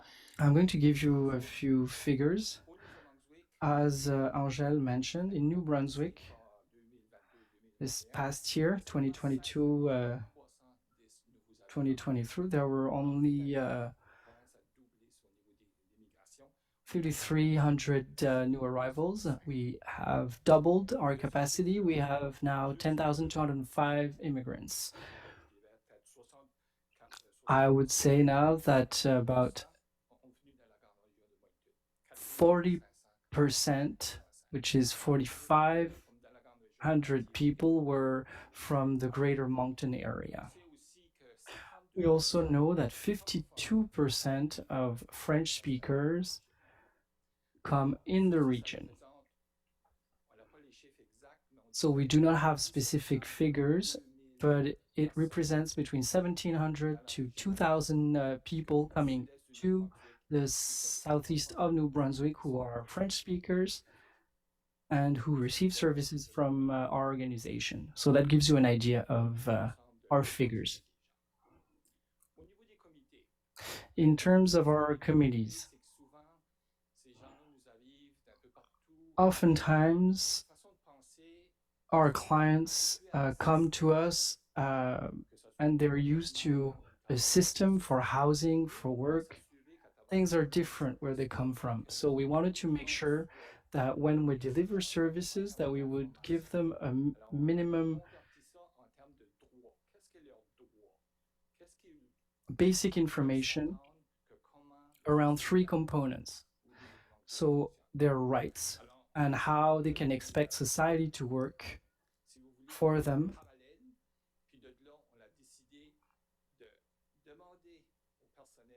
We've decided to ask staff to make sure that each time that they meet with clients that those topics are addressed, to make sure that our clients understand how New Brunswick works. For example, labor rights for immigrants, labor standards like minimum wage, pay equity, overtime pay, those kinds of things. In the field of housing, oftentimes these people don't know that they can sign a lease or how things work, what their rights are if there's a complaint concerning housing. There's also the issue of their rights in terms of education, their rights in the field of health, their rights in terms of justice and official languages.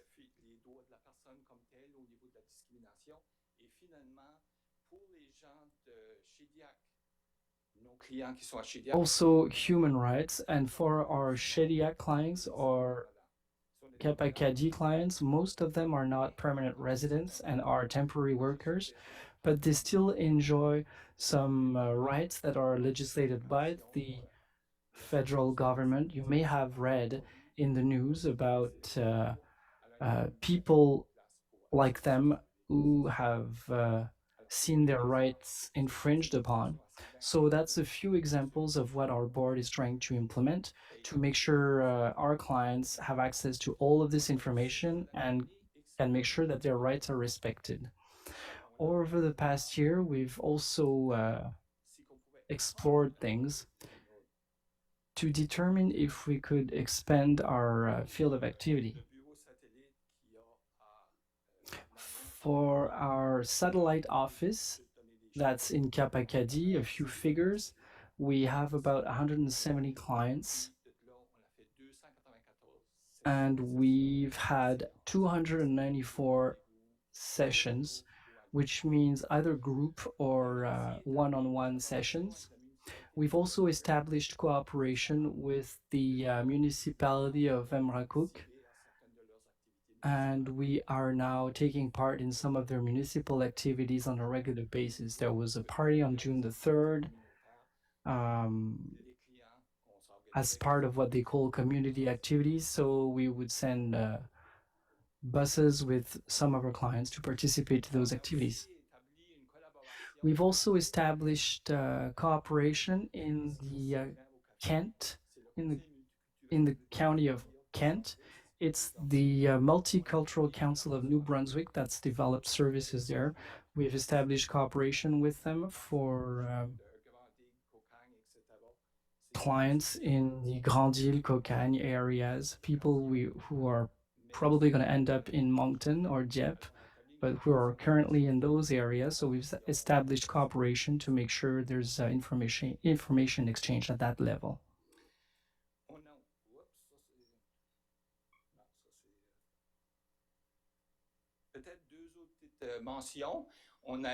I'd like to mention two other things. A few days ago, we signed a memorandum of understanding with the Association des aînés francophones du Nouveau-Brunswick in order to establish a partnership with them.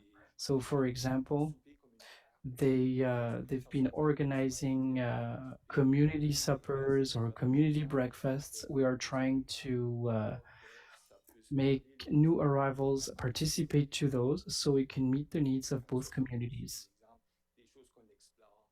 So that's one example of things we're trying to do. and things we're exploring at the board level. So I will stop now for questions if there are any. Sorry, I'm not done with my presentation yet. As you can see, I put some slides with photos, the ribbon cutting ceremony for our new offices, a picture with our MP. We've had some high-profile visitors like Ms. Leboutier, Marie-France Lalondre, Deputy Minister from IRCC. All of the officials from IRCC came to visit our offices. We've received some awards during the year. Our Monde en Fête festival, that was also a resounding success. Our awards. So I just wanted to give you an overview of what we are looking at next year. Maybe when I come next year, the list will be longer, but we would like to thank the municipality to participate in our events, to have Melissa involved on our board. We also appreciate the contributions that are paid to our organization. It does make a huge difference for our operations. In addition to the funding, the subsidy received for the 2023 Monde en Fête Festival that will be held from November 3rd to November 5th in the Dieppe region. We've also received a subsidy of $92,000 to promote our communications. That's why we have two new people working in communications. We are also planning on moving our offices from Cap Acadie. We need to relocate our offices. So if you are interested in coming to say hi in the fall, you are welcome to do so. We're also launching a national program that's provided in 23 programs. It's called the Hippie program, still funded by IRCC. It's a program that's focused on mothers and dads of vulnerable families, and the program is designed to develop their parenting skills.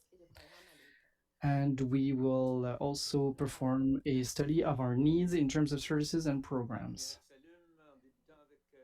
Thank you. So questions? Councillor Brideau. Thank you, Your Worship. Thank you, Angèle. Thank you, Marcel. I had the opportunity to meet you and work with you. I'm sorry I had to leave you. I had an emergency. I had to spend some time in hospital with my wife. But Marseille, when you mentioned the rights of immigrants, this is a file that I'm very interested in, and I was very excited to take part in it.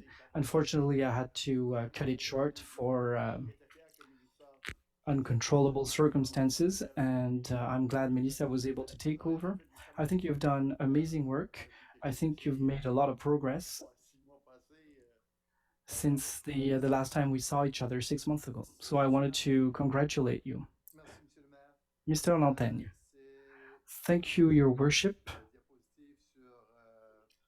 In relation to the slide on languages, I'm very pleased to see that 86% of people in the larger mountain area were French-speaking. So that's over the past year, right? Yes, absolutely. So several questions. How does that compare to the previous year? Because I know we were talking about putting more emphasis on promoting immigration of French-speaking people. So I think this reflects the additional efforts that were deployed. I would have to consult the data from last year, but it's also a proportion of the number of people who arrived during the year. So be it as it may, we are very proud of French-speaking immigration in New Brunswick, but there's always the challenge of the language barrier. We are very proud to have French speakers, but we also have to make sure that they're given the opportunity to find a job, to meet their needs, but maybe we could provide you with more figures to be able to draw a comparison. Yes, in the media we hear a lot about immigration and the fact that more and more immigrants are not French speaking. So I think it's very interesting to see data like this. It's interesting to see that in the Cap Acadie region, we have 82% of French speakers. So I presume that's because we have a lot of temporary foreign workers. Yes, they're mostly from Jamaica, the Philippines, and Mexico. So there's about 250 Filipinos in the Shediac region. So they're mostly temporary foreign workers. Thank you very much, and keep up the good work. Because even if we know your mandate is focused on francophones, I know you work with people who speak both languages. Ms. Boudot, thank you, Your Worship. Thank you for presenting today. I'm very proud to be part of your board of directors. It is always a pleasure to work with you, and I'm looking forward to our next meeting. Thank you very much. To conclude, I would like to congratulate your organization and you for all the good work that you're doing.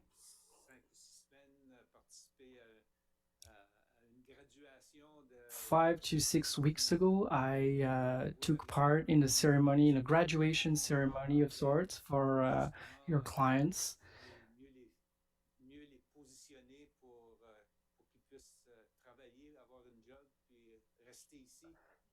To make sure that after providing them with training in English, to make sure that they can take every opportunity. I think it was the 18th cohort, if I remember well, that night. Yes. And I was very impressed by all the efforts that are done.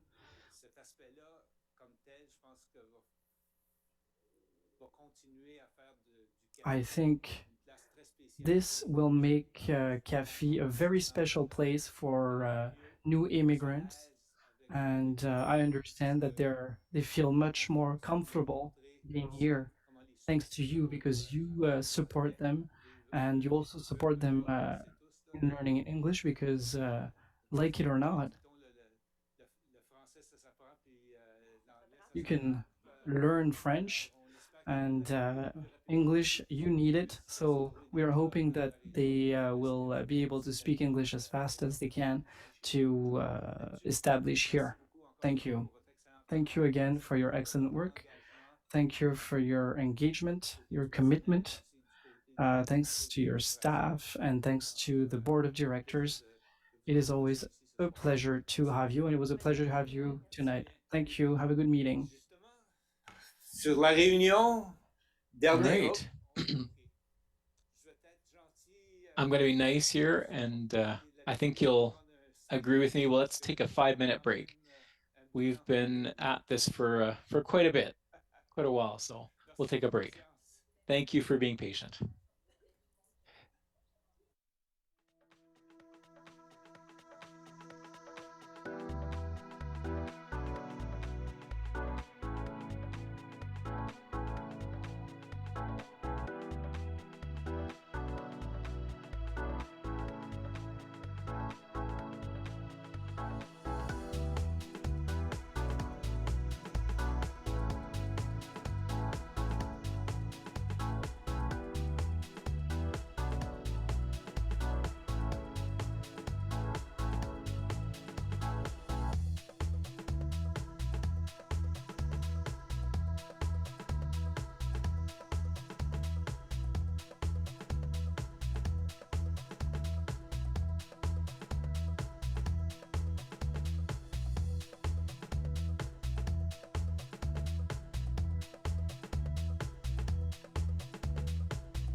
Kim Rayworth, qui va venir nous... Kim Rayworth is now going to come and talk to us.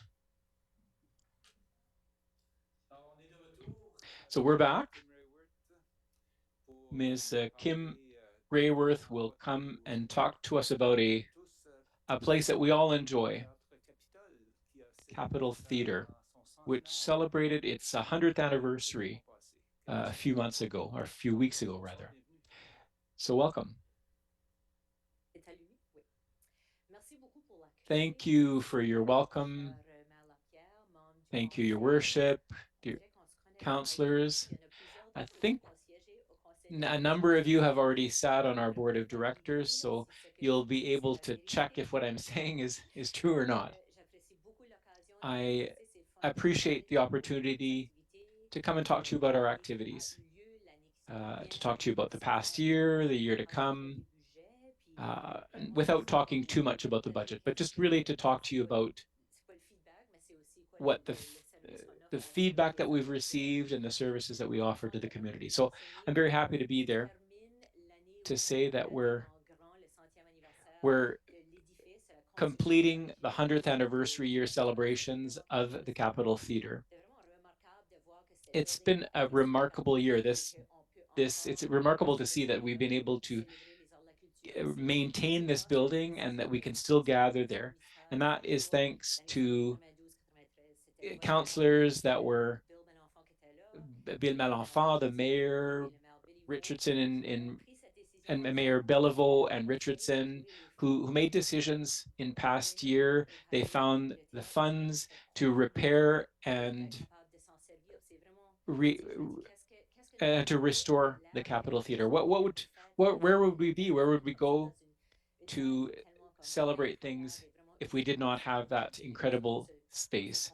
So we think that we feel very lucky.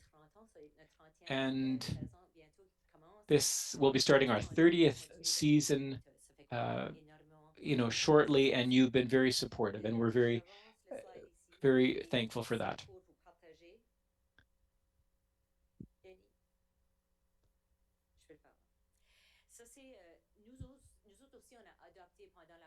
So during the pandemic, we adopted a strategic plan. So here's our vision and mandate. So we operate the region's leading bilingual performing arts center, producing and presenting arts programs and experiences to enrich the lives of people in Greater Moncton, New Brunswick, and beyond. The capital is a regional leader in the development and presentation of performing arts. It forges partnerships with cultural organizations, educational institutions, governments, and businesses, while at the same time preserving one of our heritage buildings. So that's our new vision and mandate. I wanted to just go through some of the more noteworthy events. We have a professional photographer that takes pictures at almost every one of our shows. Our Presents series are artists that we hire so that people in the community can see a wide variety of types of performances without having to leave the region. So this particular event took place in a full house. It was a group from Guinea, and that's now established in Montreal. But there was music, there was circus elements to the performance. There were young people, less young people. It was a very diverse crowd, and that's part of our mandate, to make sure that our programming offers something that the community would not see if the Capitol Theater did not hire these artists to come and see us, to come and perform for us. So last year was our biggest year. We presented over 45 performances. We spent about $350,000 on performers' fees, so that was our biggest budget. And we wanted to do a lot of things. We wanted to be able to come back together after the pandemic. So we said, we need a lot of artists.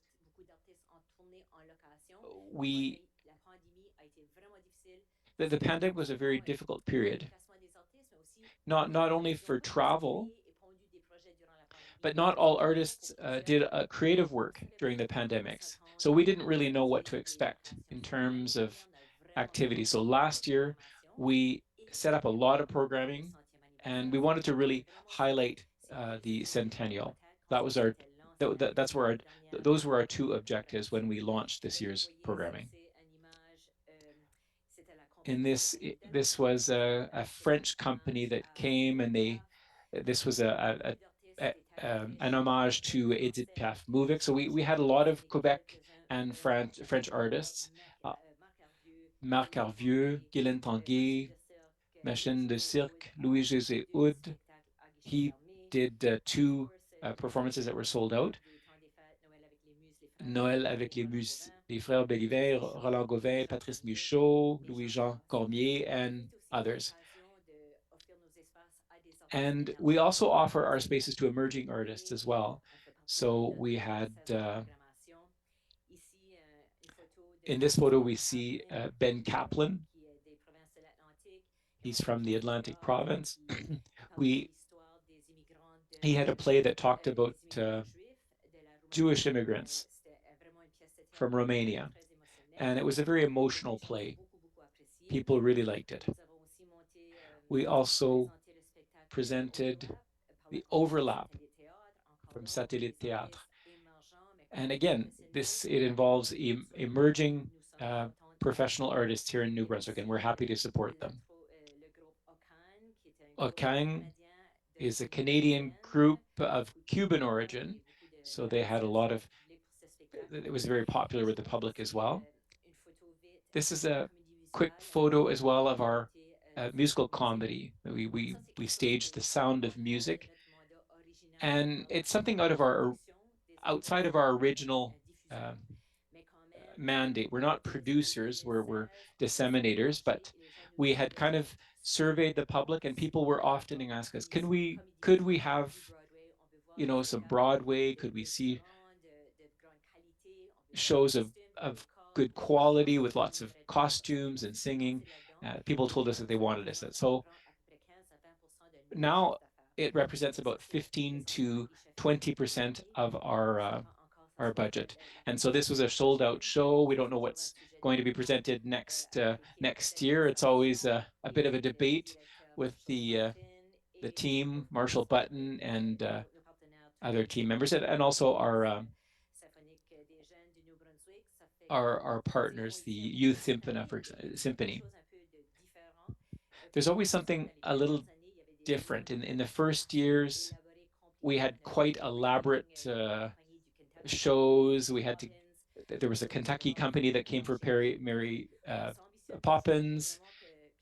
We're really ambitious. People have expectations. They expect to see a Broadway quality production. So we make an effort, and we try to meet those expectations. Now, last year, people have been asking us, and then French language media have been asking us, are you going to be staging a French language play?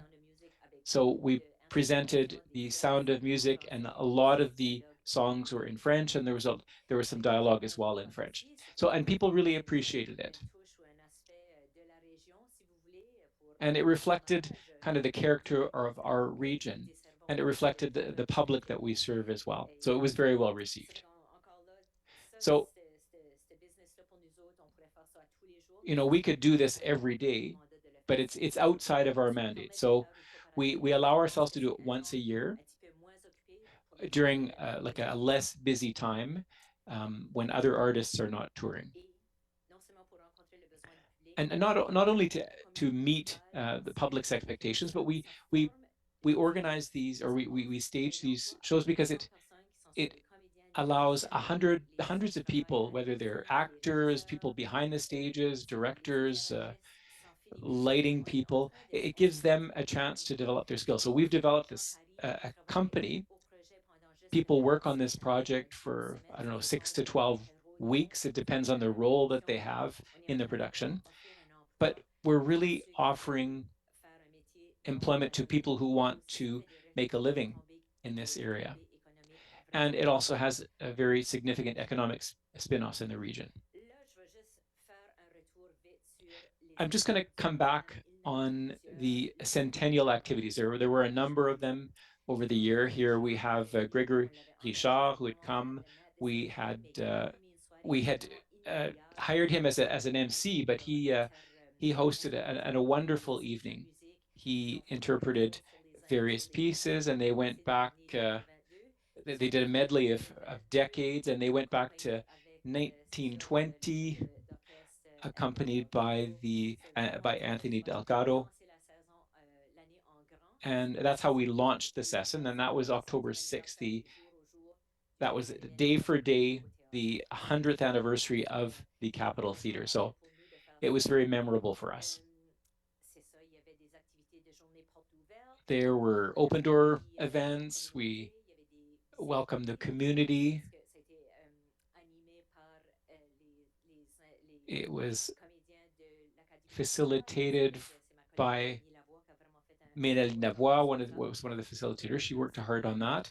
And as you mentioned, Mayor Lapierre, in September, we dedicated our permanent exhibition, and that'll be around for 10 years. We received public funding for that. We really want the public to feel that they belong, and we want to foster recognition of this building.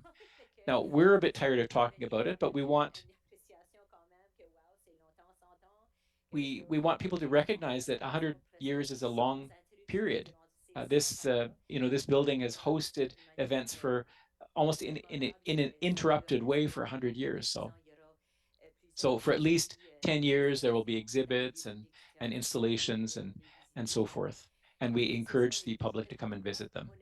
So we had open doors events. We had a mascot as well. And what we want to do here is promote our center as a welcoming place. We want everybody to feel welcome.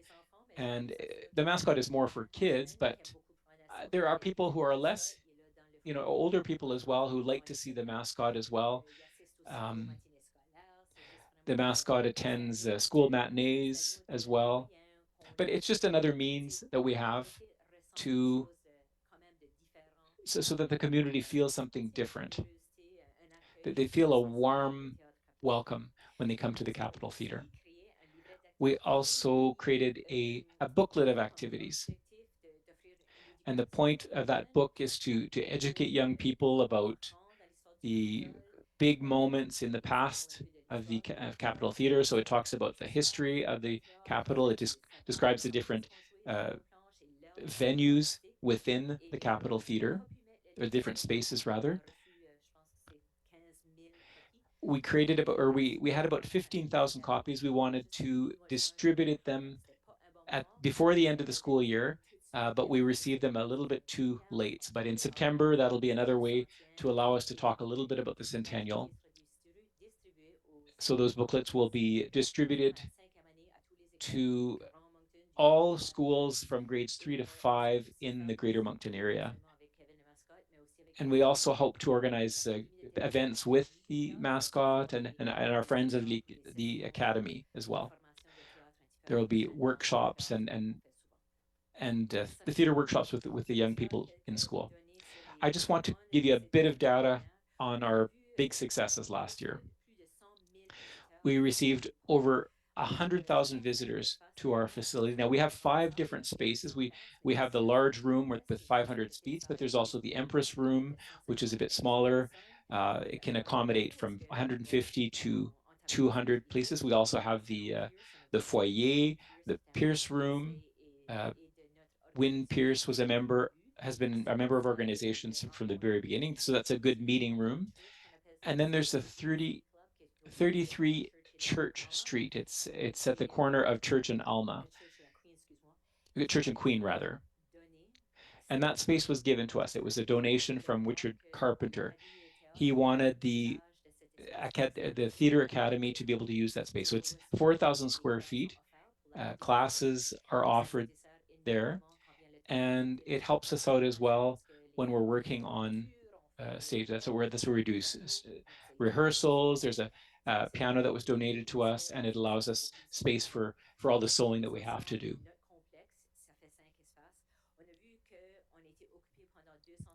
We had 200. We were busy 266 days of the year. Now, often we're not usually occupied during the summer, and that's when we do maintenance work and other things, and people and employees take their holidays.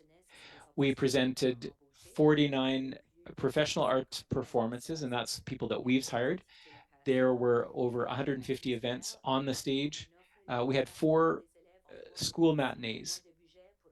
We're seeing that the school districts have less budget, so we have donors rather. We have partnerships, so we pay for travel. We have a membership program that's very popular. I would be willing to offer a webinar to anyone on this program. And the benefit of having such a program is pre-sales.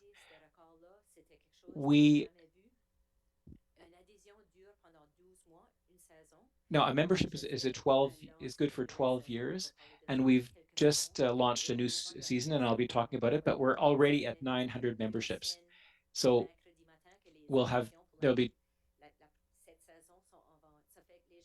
and those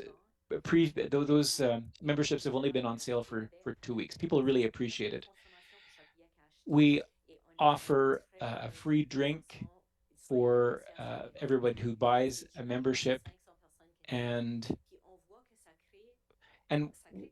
what it does is encourage people to buy earlier.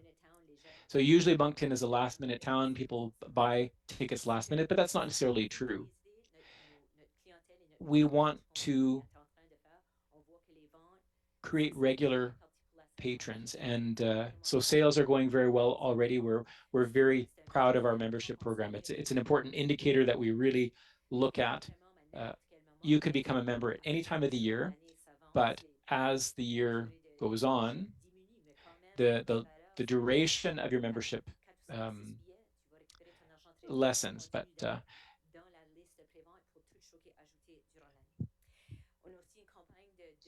we also have a donation campaign. We invite the community and individuals to support us. We have free admission to associations that we have memberships with, like the CAFI, for example. We're trying to develop a sense of belonging and that culture of arts consumption among residents in the region. So we made it possible for over 900 community members to attend thanks to our donors. And when we're not busy with rentals, we offer our spaces to community groups and nonprofit organizations and local artists who want to work on projects. So we offer our spaces for that use. We supported 56 nonprofit organizations and events. So we offer tickets which are sold in auctions and things like that. So we participate in events, and so that our participation in that was worth about $11,400. We also created a strategic plan. We renewed it last year. So we did a financial analysis, and I'm not going to go into the details, but there's lots of plans and projects that are important to us, and we're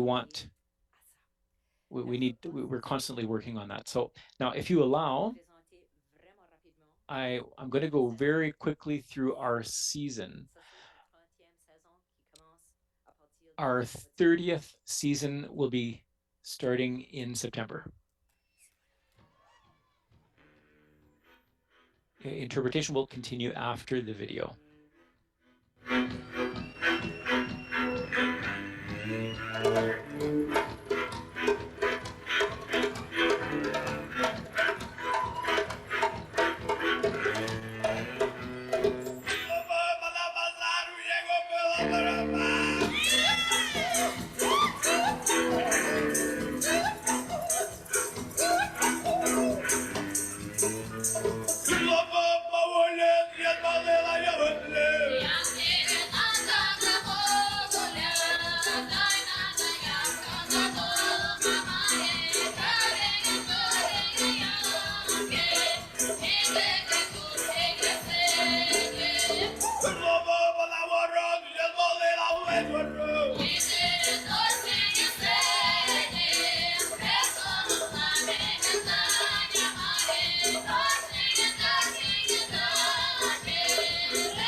Ça fait que ça, c'est vraiment notre plus grosse saison ever. So that's our biggest ever season, and I say that every year, but this is the biggest. It's the best. We're very excited about it. We're very excited about this lineup. There's lots of color, diversity. There's for every for every there are indigenous artists, international artists. The music is Daka Braka. It's a Ukrainian group that came here in 2017, and their message at the time was very politically, and so I'm interested to hear what they have to say this year. So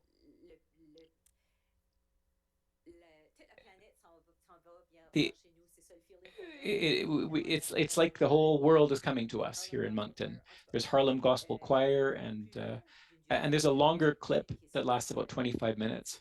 That's on our website if you're interested in taking a look. And this year, artist fees we'll be paying out about $400,000 in artist fees. That's our largest budget ever. We were often asked after the pandemic, last year was our first normal year without restrictions, and we really didn't know what to expect. And the public was there. It wasn't a gradual return. The public showed up, artists showed up, and as I said, we tried to make sure that there would be lots of shows, and it surprised us a bit. But I saw studies that said that the organizations that maintained contact with their clients and with their public, those are the organizations that saw a quickest return. We renewed memberships without costs for a 2-year period. We really wanted just to keep contact with the community. And during the restrictions, we did everything we could to offer services, even if it was a mini service. We tried to stay present, and I think that's part of our success, and we're very happy to be there.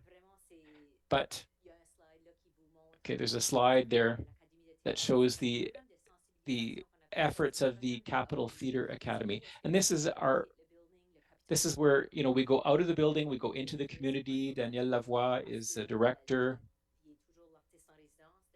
and we have an artist in residence as well. There's lots of programs that and it's not really forward facing. You don't need to buy a ticket to go and see their organizations. These are drama courses that are offered in the summer, the fall, and the winter. The summer courses are already full, so they do a lot of good work, and we want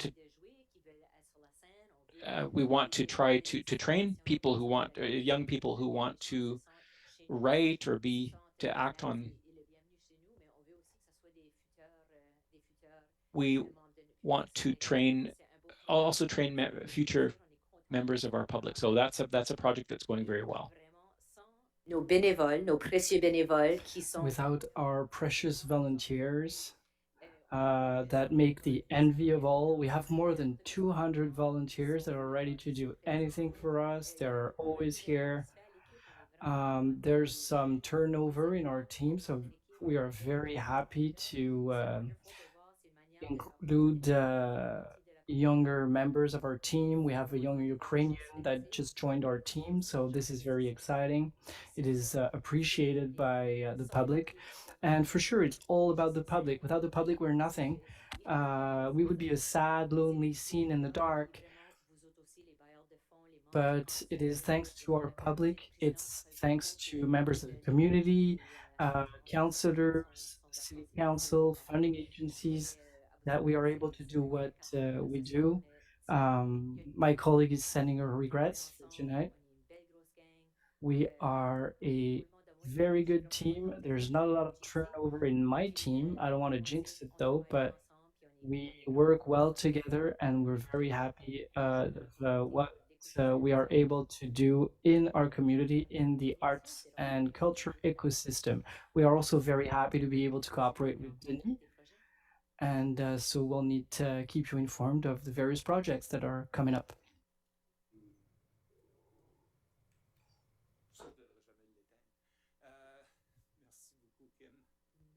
Thank you very much, Kim, for your presentation. Are there any questions from councillors? Ms. Boudreau. It's more a comment than a question. I just wanted to say that I'm very happy to say that I'm part of the board of directors. I'd like to congratulate you on all the good work that you're doing and that you've been doing and that you've been able to do even during the pandemic and after the pandemic. Your programming is amazing. Really, congratulations. Mr. Thibault. Thank you, Your Worship. I am very happy of that presentation, and I would like to congratulate you and your organization for, as well as your board and your staff, for all the amazing projects that you are putting together. I'm always amazed. There's too many things to be able to follow. Mr. Brideau, thank you, Your Worship. Now it's my turn to congratulate you, and I'd like to tell you that we're very lucky to have you.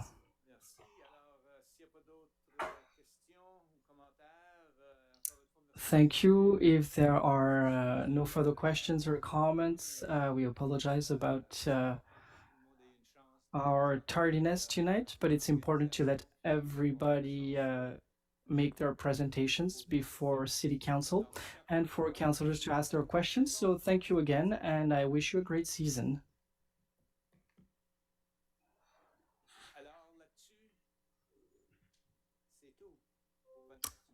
On that, the meeting is adjourned. Enjoy your evening.